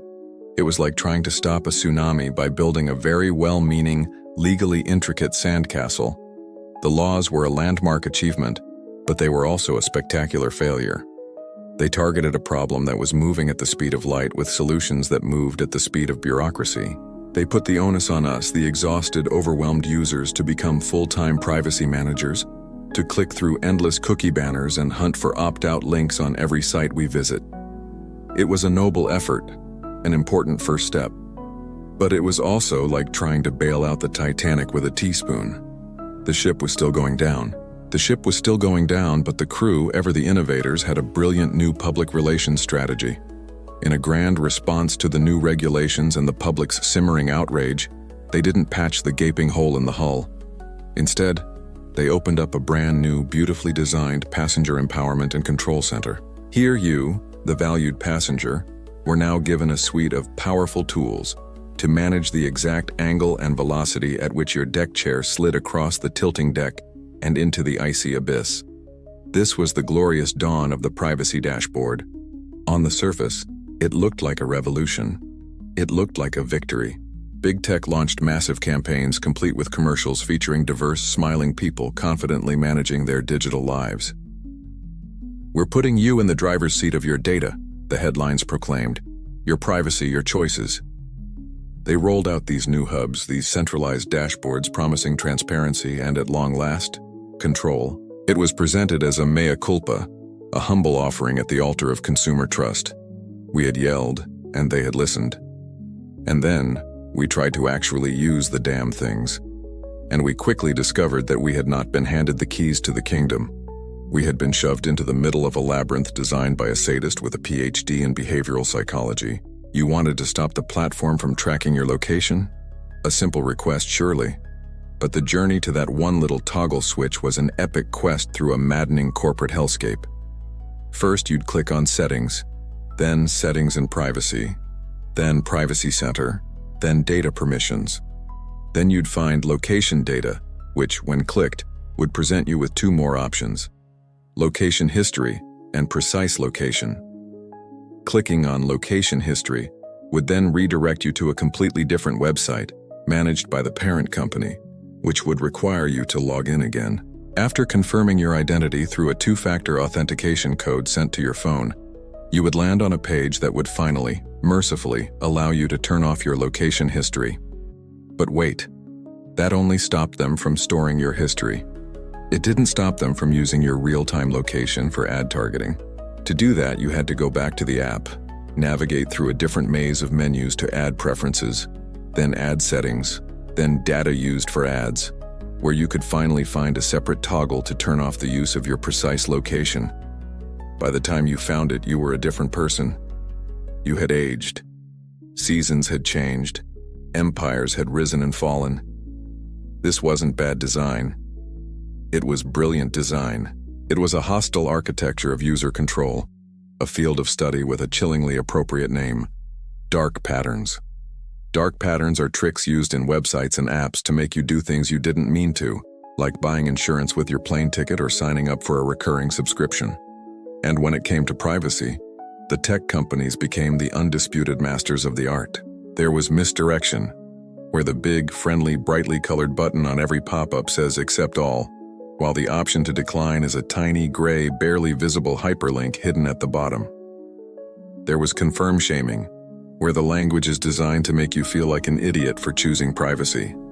The button says, "Yes, I want a better, more relevant experience," and the opt-out link says, "No thanks, I prefer to see boring, useless ads."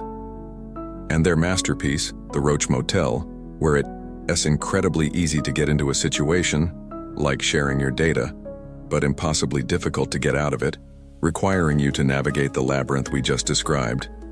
The entire experience felt like a conversation with the world's most unhelpful bureaucrat. Personified dialogue.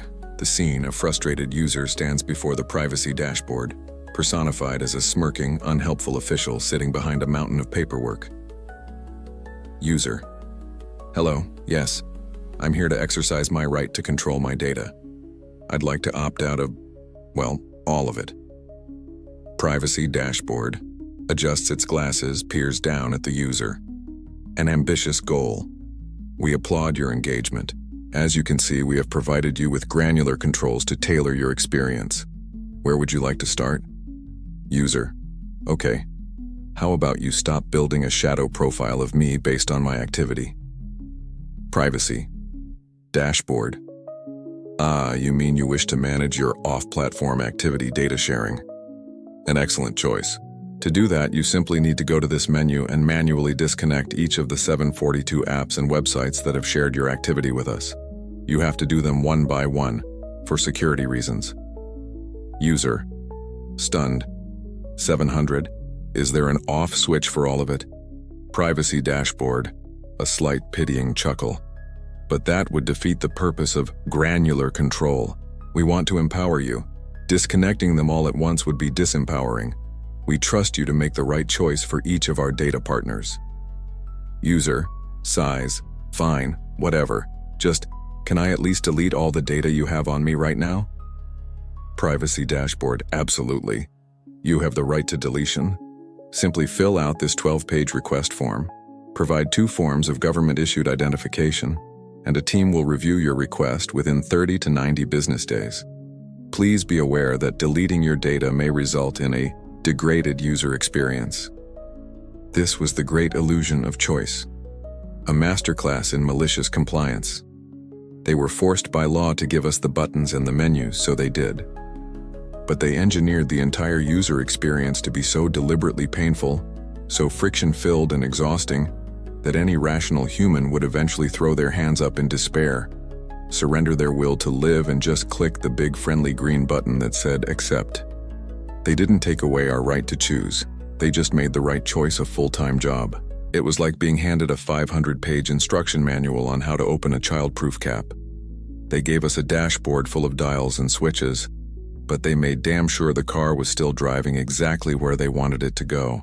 So the labyrinthine privacy dashboards were a failure by design. The well-meaning but loophole-ridden regulations were a minor inconvenience at best. And the public, while still mostly confused, was becoming increasingly and persistently cranky. The word privacy, once a niche concern for cypherpunks and paranoids, was now being discussed on morning talk shows.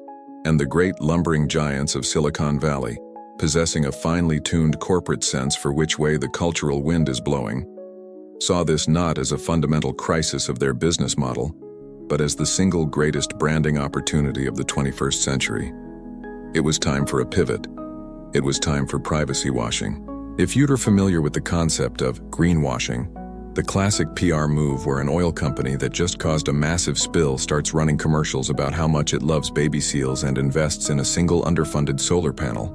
Then you already understand privacy washing. It's the exact same playbook. The very companies that had built multi-trillion-dollar empires on the foundation of relentless industrial-scale surveillance suddenly started running expensive, emotional commercials about how deeply and passionately they cared about your personal space. The ads were beautiful. They were works of art. Shot in soft focus with a gentle piano score, they would feature a montage of life's most intimate moments, a teenager writing in her diary, a couple whispering secrets in a quiet cafe, a father and daughter sharing a quiet, meaningful look. Then a warm, reassuring voiceover, probably an actor famous for playing wise and trustworthy characters, would say something like, "Some things are meant to be just for you. Your life isn't for sale." And then the logo would appear. The logo of a company that was, at that very moment, auctioning off its users' location data 1 billion times a day. The sheer unmitigated gall of it was breathtaking. The undisputed heavyweight champion of this new strategy was Apple. In a stroke of marketing genius, they saw a clear opening. While Google and Facebook were being hauled before Congress to explain their data-hungry business models, Apple, whose primary business is selling you beautifully designed hardware at a significant markup, realized it could position itself as the good guy, the protector, the knight in shining aluminum. They launched a massive global ad campaign with a simple, devastatingly effective tagline: "Privacy, that's iPhone." Billboards popped up showing nothing but an iPhone and that slogan. They were selling privacy as a feature right alongside the fancy new camera and the longer battery life. The implicit message was clear. Those other guys, the ones who give you free services, are selling you out. We, the purveyors of the premium $1,000 phone, are on your side. And to back it up, they rolled out a genuinely disruptive feature called App Tracking Transparency, or ATT. It was a simple change with explosive consequences. With a new software update, every app on your iPhone was now forced to show you a pop-up, a stark, unavoidable choice. Allow app name to track your activity across other companies' apps and websites? Presented with such a clear, direct question, the overwhelming majority of normal human beings, unsurprisingly, chose the option that translated to "absolutely not, you creeps." This was a dagger to the heart of companies like Facebook, whose entire advertising empire was built on that exact kind of cross-app tracking.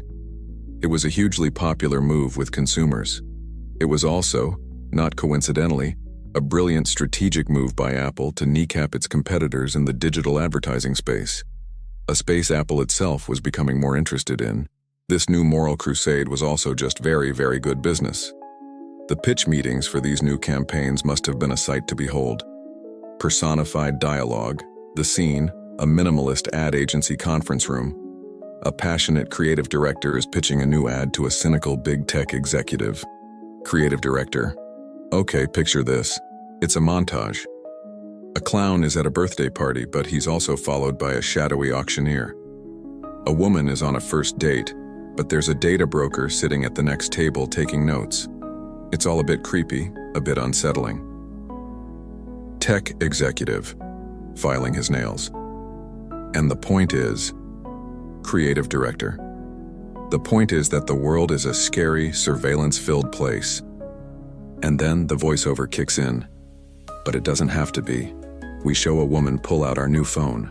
The auctioneer, the broker, all the shadowy figures, they all vanish. She smiles. She's safe. She's in control. We end on the product, with one word on the screen: sanctuary. Tech executive sanctuary. I like it, it's bold. But just to play devil's advocate, doesn't our own platform still collect a ton of user data for our own ad network? Creative director, beaming. That's the beauty of it. We're not saying we don't track. We're saying we protect you from them. We are selling a walled garden. We are the good king who protects you from the barbarians at the gate. The fact that we tax the hell out of everyone inside the walls is just good governance. We're not selling privacy from us. We were selling a premium protection service from the terrifying ecosystem that we helped create and still profit from. Tech executive. A slow smile spreads across his face. So we re the arsonist selling the world's most expensive fire extinguisher. Creative director, precisely. It's an emotional, empowering narrative. And just like that, privacy was successfully rebranded. It was no longer a fundamental human right. It was a luxury good, a premium feature, something you could have if you were willing and able to pay for the high-end hardware. This was the final, cynical masterstroke of the surveillance economy. They had created the problem, profited from it for a decade, and were now profiting from the solution. You are now presented with a clear choice. Pay a premium for a phone from the good company that respected your privacy, or continue to use the free services from the bad companies and accept that your soul was the price of admission. The market had spoken, and it had decided that your privacy was worth about $1,000. So privacy was now officially a luxury item, a premium feature you could add to your shopping cart right next to the extended warranty and the faster processor. This new reality, a confusing hellscape of data breaches, labyrinthine settings, and cynical marketing, had a profound and bizarre effect on the central character of our entire story. The one who had been there from the very beginning, the one who innocently clicked allow on that first beautiful photo-sharing app. The user. The user of the 2020s was a far cry from the wide-eyed, optimistic technophile of the 2010s. The blissful ignorance was gone, replaced by a thick, protective crust of cynicism. They were jaded, they were suspicious, they had been burned too many times. They were now, in their own minds, a savvy, privacy-conscious consumer, which in practice meant they had become a walking, talking, perpetually logged-in bundle of glorious contradictions. This new, enlightened user began to engage in what can only be described as privacy theater. These were small, symbolic, and often highly visible acts of digital self-defense that provided the comforting illusion of security without the inconvenient reality of, actually being secure. The quintessential act of this new religion was placing a small piece of opaque tape, or a fancy little sliding cover, over their laptop's webcam. This was the flag they planted, a tiny declaration of independence that said, "You will not watch me while I attend this pointless Zoom meeting in my pajamas." It was a tangible, satisfying gesture. They learned other tricks from news articles and viral videos.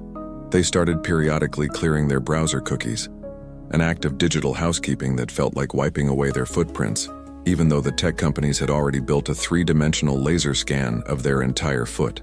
They downloaded a VPN and remembered to turn it on about 30% of the time, usually when they were doing something they really didn't want their internet provider to see. They might even use a privacy-respecting browser like DuckDuckGo for sensitive searches like, "Can you die from eating expired yogurt?" But here is where the beautiful, tragic, and deeply human hypocrisy kicks in. The very same user who so meticulously taped their webcam would, moments later, turn to the smart speaker on their desk and yell, "Hey Aura, what's my schedule today?" inviting a corporate listening device to comment on their daily plans.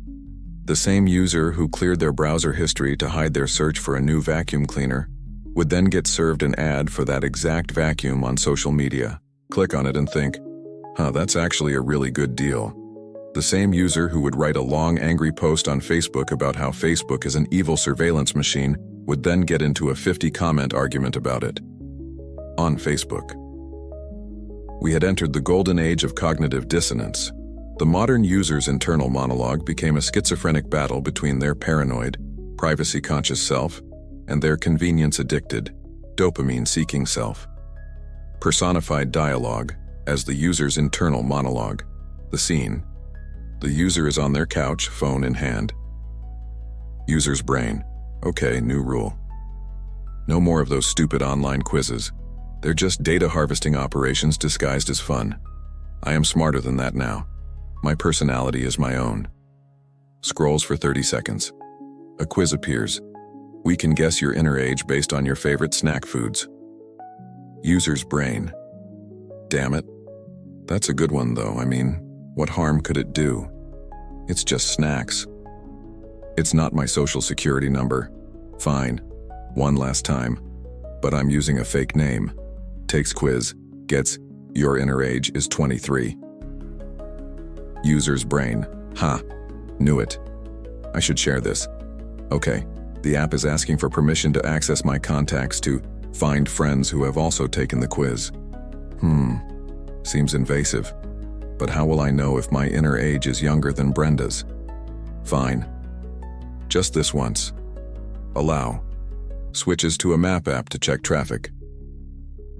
User's brain. Ugh, I hate that this app tracks my every move. It's so creepy. But the traffic prediction is so accurate, and I'm already running late. I can't risk using that other, more private map app that looks like it was designed in 1998.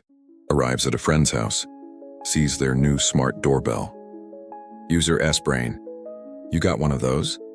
Don't you know the company that makes it shares footage with the police? It's a home surveillance device you pay for yourself. Looks at the sleek design and cool features. User's brain. It does look pretty cool though. I wonder if it's on sale for Prime Day. And this psychological paralysis, this state of being simultaneously informed, angry, and utterly dependent, was the single greatest victory for the surveillance economy. They had created a system so essential, so convenient, and so deeply woven into the very fabric of our social and professional lives, that to truly opt out required a level of sacrifice most people were simply unwilling to make.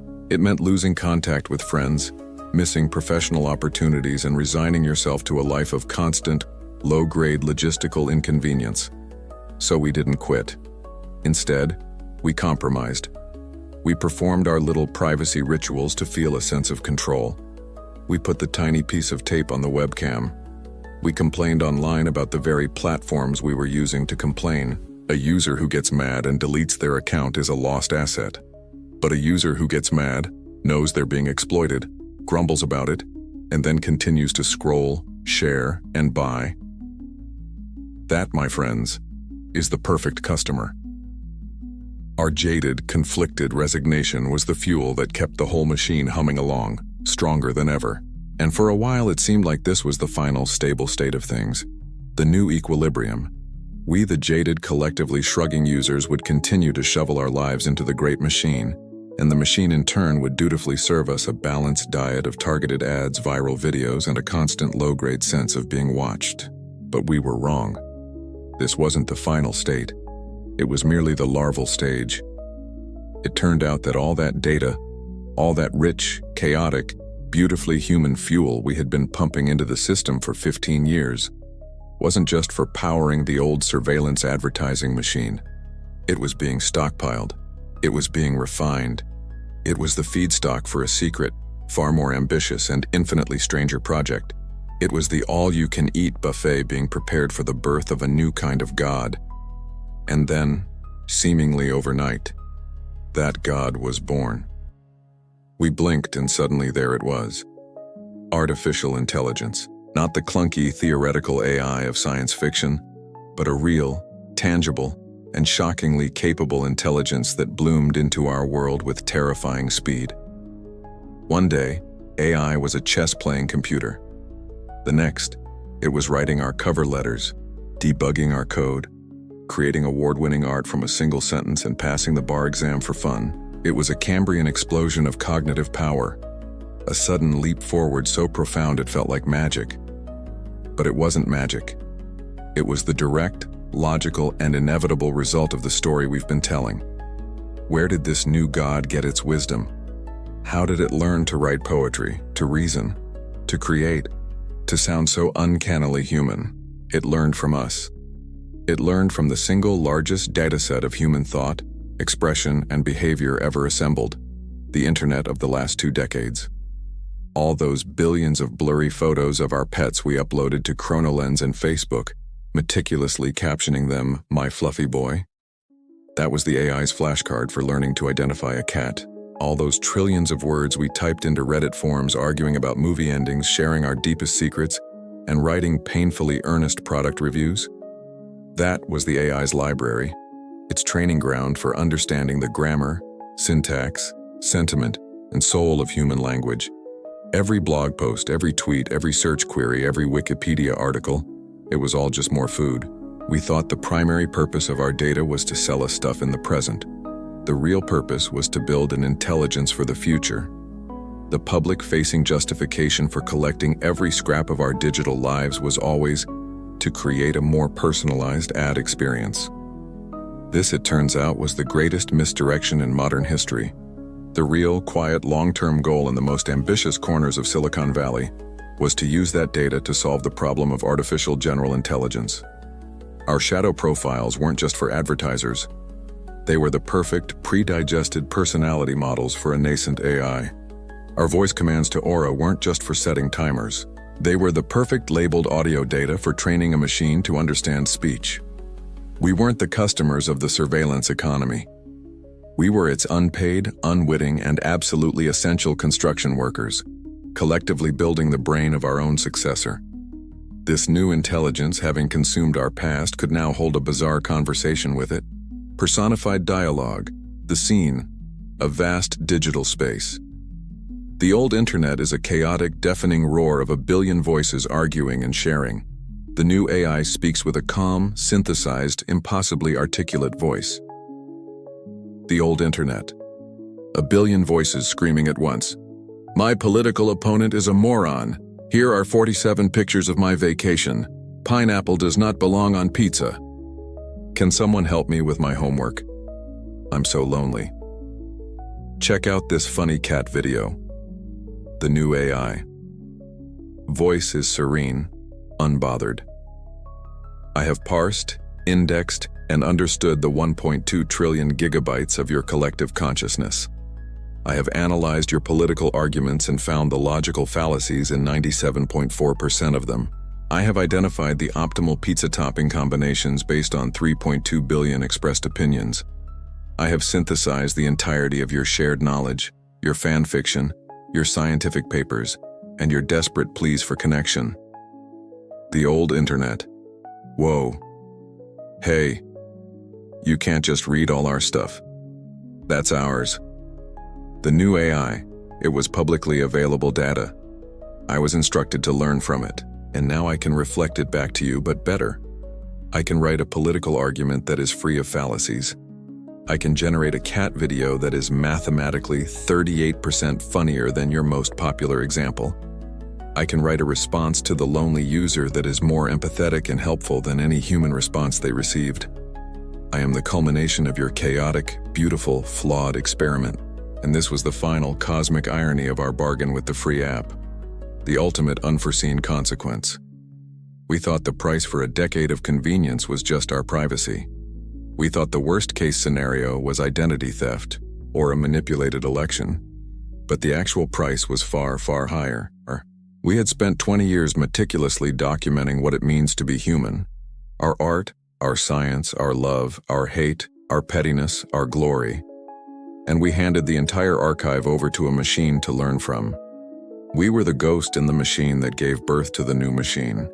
The surveillance system didn't just create a digital clone of each of us. It created a digital clone of our entire species, and that clone was now starting to talk back. So the clone of our species was alive. It was talking back to us in perfectly formed paragraphs, painting us beautiful, impossible pictures, and it was already getting better grades than our own children. And faced with this bizarre, world-altering culmination of our collective 15-year-long data-sharing experiment, what did we, the people, do? Did we rise up? Did we unplug the machines? Did we storm the data centers with torches and pitchforks demanding the return of our stolen culture? Of course not. We did something far more profound and, for the system, far more beneficial. We collectively sighed, shrugged our shoulders, and immediately asked the new AI to help us write a funny caption for our latest Instagram post. This was the final stage. The great, quiet, and deeply human moment of capitulation. We, the users, had collectively gone through the 5 stages of grief for our own privacy, and we had finally, exhausted and beaten down, landed squarely on acceptance. Think about the journey. First, there was denial.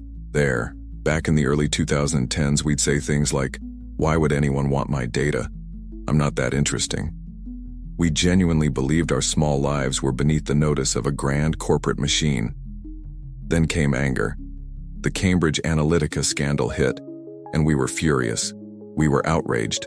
We shared fiery articles, we posted hashtags like Try and Delete Facebook, and some of us even managed to stay off the platform for a whole 2 weeks before the fear of missing out on a party invitation dragged us back. Next was bargaining. This was the era of the privacy-conscious consumer. We started fiddling with those labyrinthine privacy dashboards. We downloaded VPNs. We flirted with alternative social media sites. We tried to negotiate the terms of our surrender, believing we could carve out a little pocket of privacy if we were just smart enough. That led inevitably to depression. We realized the dashboards were a joke. We realized the laws were full of holes. We realized the system was so pervasive and all-encompassing that to truly escape it would mean resigning from modern society itself. It was a hopeless, exhausting fight. And that brought us to today. The final peaceful stage. Acceptance. We just got tired. The fight was too big, the enemy too amorphous, and the conveniences too damn convenient. We collectively decided to stop worrying and love the algorithm. The new social contract was no longer implicit. It was now the loud, clear, and accepted background noise of our lives. Yeah, my phone is probably listening to me, we'd say with a knowing shrug. But it gives me great restaurant recommendations, so what are you gonna do? The most brilliant part is how the tech companies helped us along on this journey by rebranding surveillance as a feature. They made being watched feel like a benefit. Think of Spotify Wrapped. Once a year, a music streaming company sends you a multi-slide, beautifully designed presentation that says, "Here is a detailed surveillance report of your every listening habit for the past 365 days. We know when you were happy, when you were sad, and that you have terrible taste in 90s pop." And our response isn't horror, it's delight. We proudly share our surveillance reports on every other social media platform with the caption, "OMG, this is so me." We now crave the feeling of being known by the algorithm. We use facial recognition to unlock our phones because it's easier than typing a password. We happily share our live location with our friends and partners. We rely on the predictive text that has learned our habits so well it can finish our sentences for us. Being watched, analyzed, and predicted is no longer a creepy bug. It's the central selling point. It's what makes the magic work. Personified dialogue. The scene. The user is about to click agree on the terms for a new, obviously invasive app. A tiny, faint voice is heard personifying the user's last, dying sense of outrage. Sense of outrage. A weak, tired whisper. Wait, are you? Are you sure about this? Did you read the privacy policy? It says they collect biometric data, including your walking gait, and share it with research partners. The user sighs, not taking their eyes off the screen. Yeah, I saw that. Look, it's a free photo editing app that makes you look like a Pixar character. All my friends are using it. I have to see what I look like as a Pixar character. It's important, sense of outrage. But your gait, the very way you walk, that's one of the last unique things about you. We used to get so angry about this. Remember the fire, the passion, the long posts we used to write? The user, I'm exhausted. I'm just so tired of being angry. It doesn't change anything. The data is already out there. The battle is over. We lost. And I really, really want to see if the app gives me a Pixar-style mustache. Sense of outrage fades into a barely audible sigh. Okay, but at least lie about your birthday on the sign-up form. The user. But then it won't give me my free birthday coupon. Clicks agree. And that was it. The war for privacy ended not with a bang, but with a collective global shrug. The surveillance capitalist won the long game, not by crushing the resistance with force, but by making surrender exponentially more convenient than fighting. The services they offered became a public utility, as indispensable as electricity or plumbing. You can technically live off the grid, but for most of us it's just not practical, so we accept the terms. We have collectively agreed that being constantly monitored is the subscription fee for admission to the 21st century. Surveillance is no longer a scandal. It's a service. It is the invisible, ever-present radiation of modern life. We know it's probably not great for us in the long run, but we've learned to stop worrying and love the glow. And so, bathed in the warm, comforting glow of our collective resignation, we turn our gaze from the messy present to the glittering promise of the future. If this is the new normal, what does the next software update for reality look like? If we've already accepted a world where our pockets contain corporate informants and our kitchens house-friendly spies, what happens when the surveillance gets smarter, smaller, more intimate, and moves from our devices to our very own bodies? Well, buckle up, because the future isn't just knocking on the door. It's analyzing the biometric signature of the person knocking, cross-referencing it with their social credit score, and deciding whether to let them in. The journey so far has been about tracking our behavior, a proxy for who we are.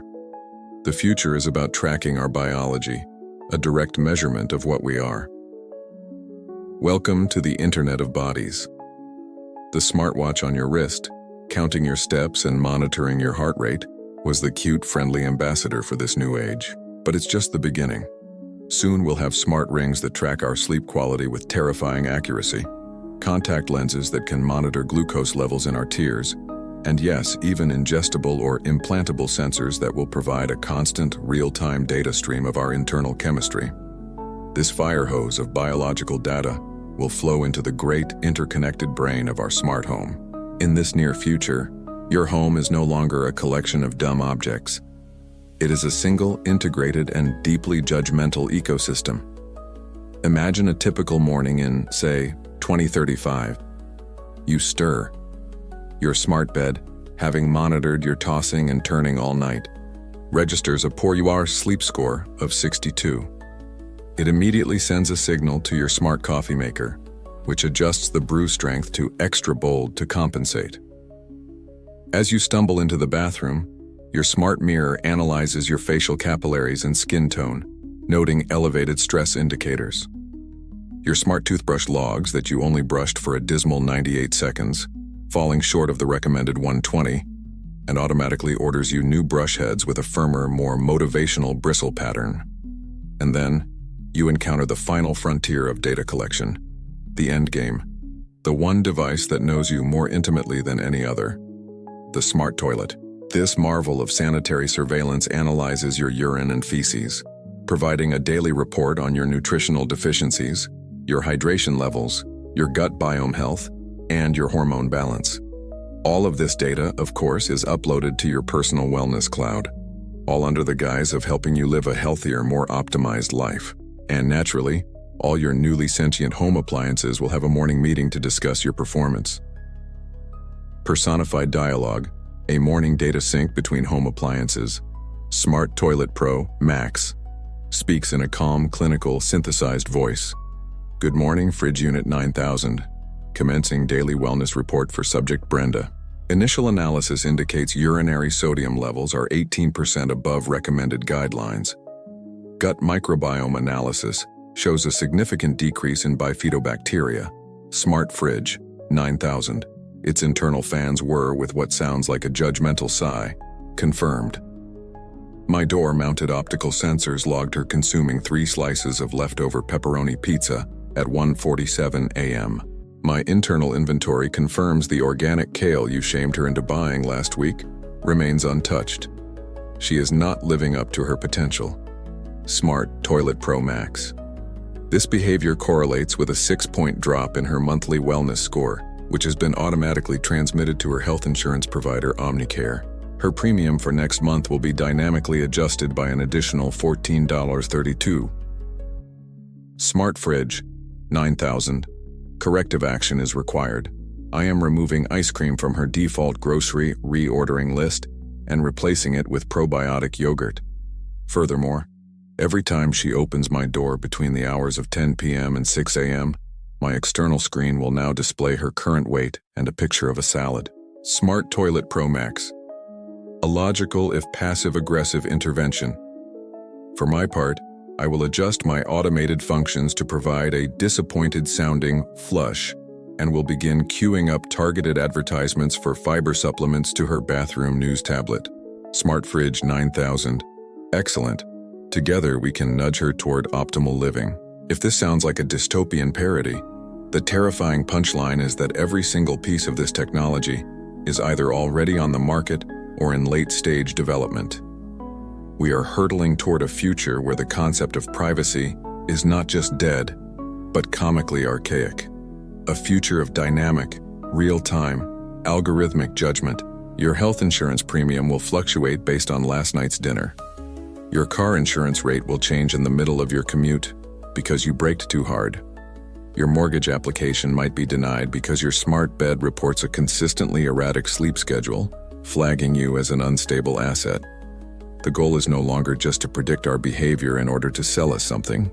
The new goal is to modify our behavior, to relentlessly nudge, scold, and coerce us into becoming more efficient, more predictable, less risky, and ultimately, more profitable versions of ourselves.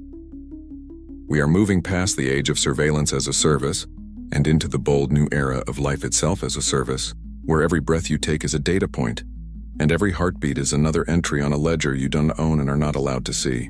And so we arrive at the end of our story. We find ourselves at the bottom of the long, terrifying, and occasionally hilarious ledger that chronicles the last 2 decades of our digital lives. We've seen it all unfold, and in turn, an unseen system has seen all of us. After the grand tour of the surveillance factory, it's finally time to tally up the final bill. It's time to look at the receipt for the single greatest transaction of the modern age, the deal we all made whether we knew it or not. Let's have a final curtain call for our cast of characters. There was the charming and seductive Free app, who promised us the world and just asked for our keys in return. There was the impeccably loyal smartphone butler, who served us faithfully while meticulously reporting our every move. We met the shady data broker in the digital back alley, the pawn shop owner who fenced our lives for a profit. We watched the big tech CEO, sweating in his ill-fitting suit, deliver a masterclass in the art of the non-apology.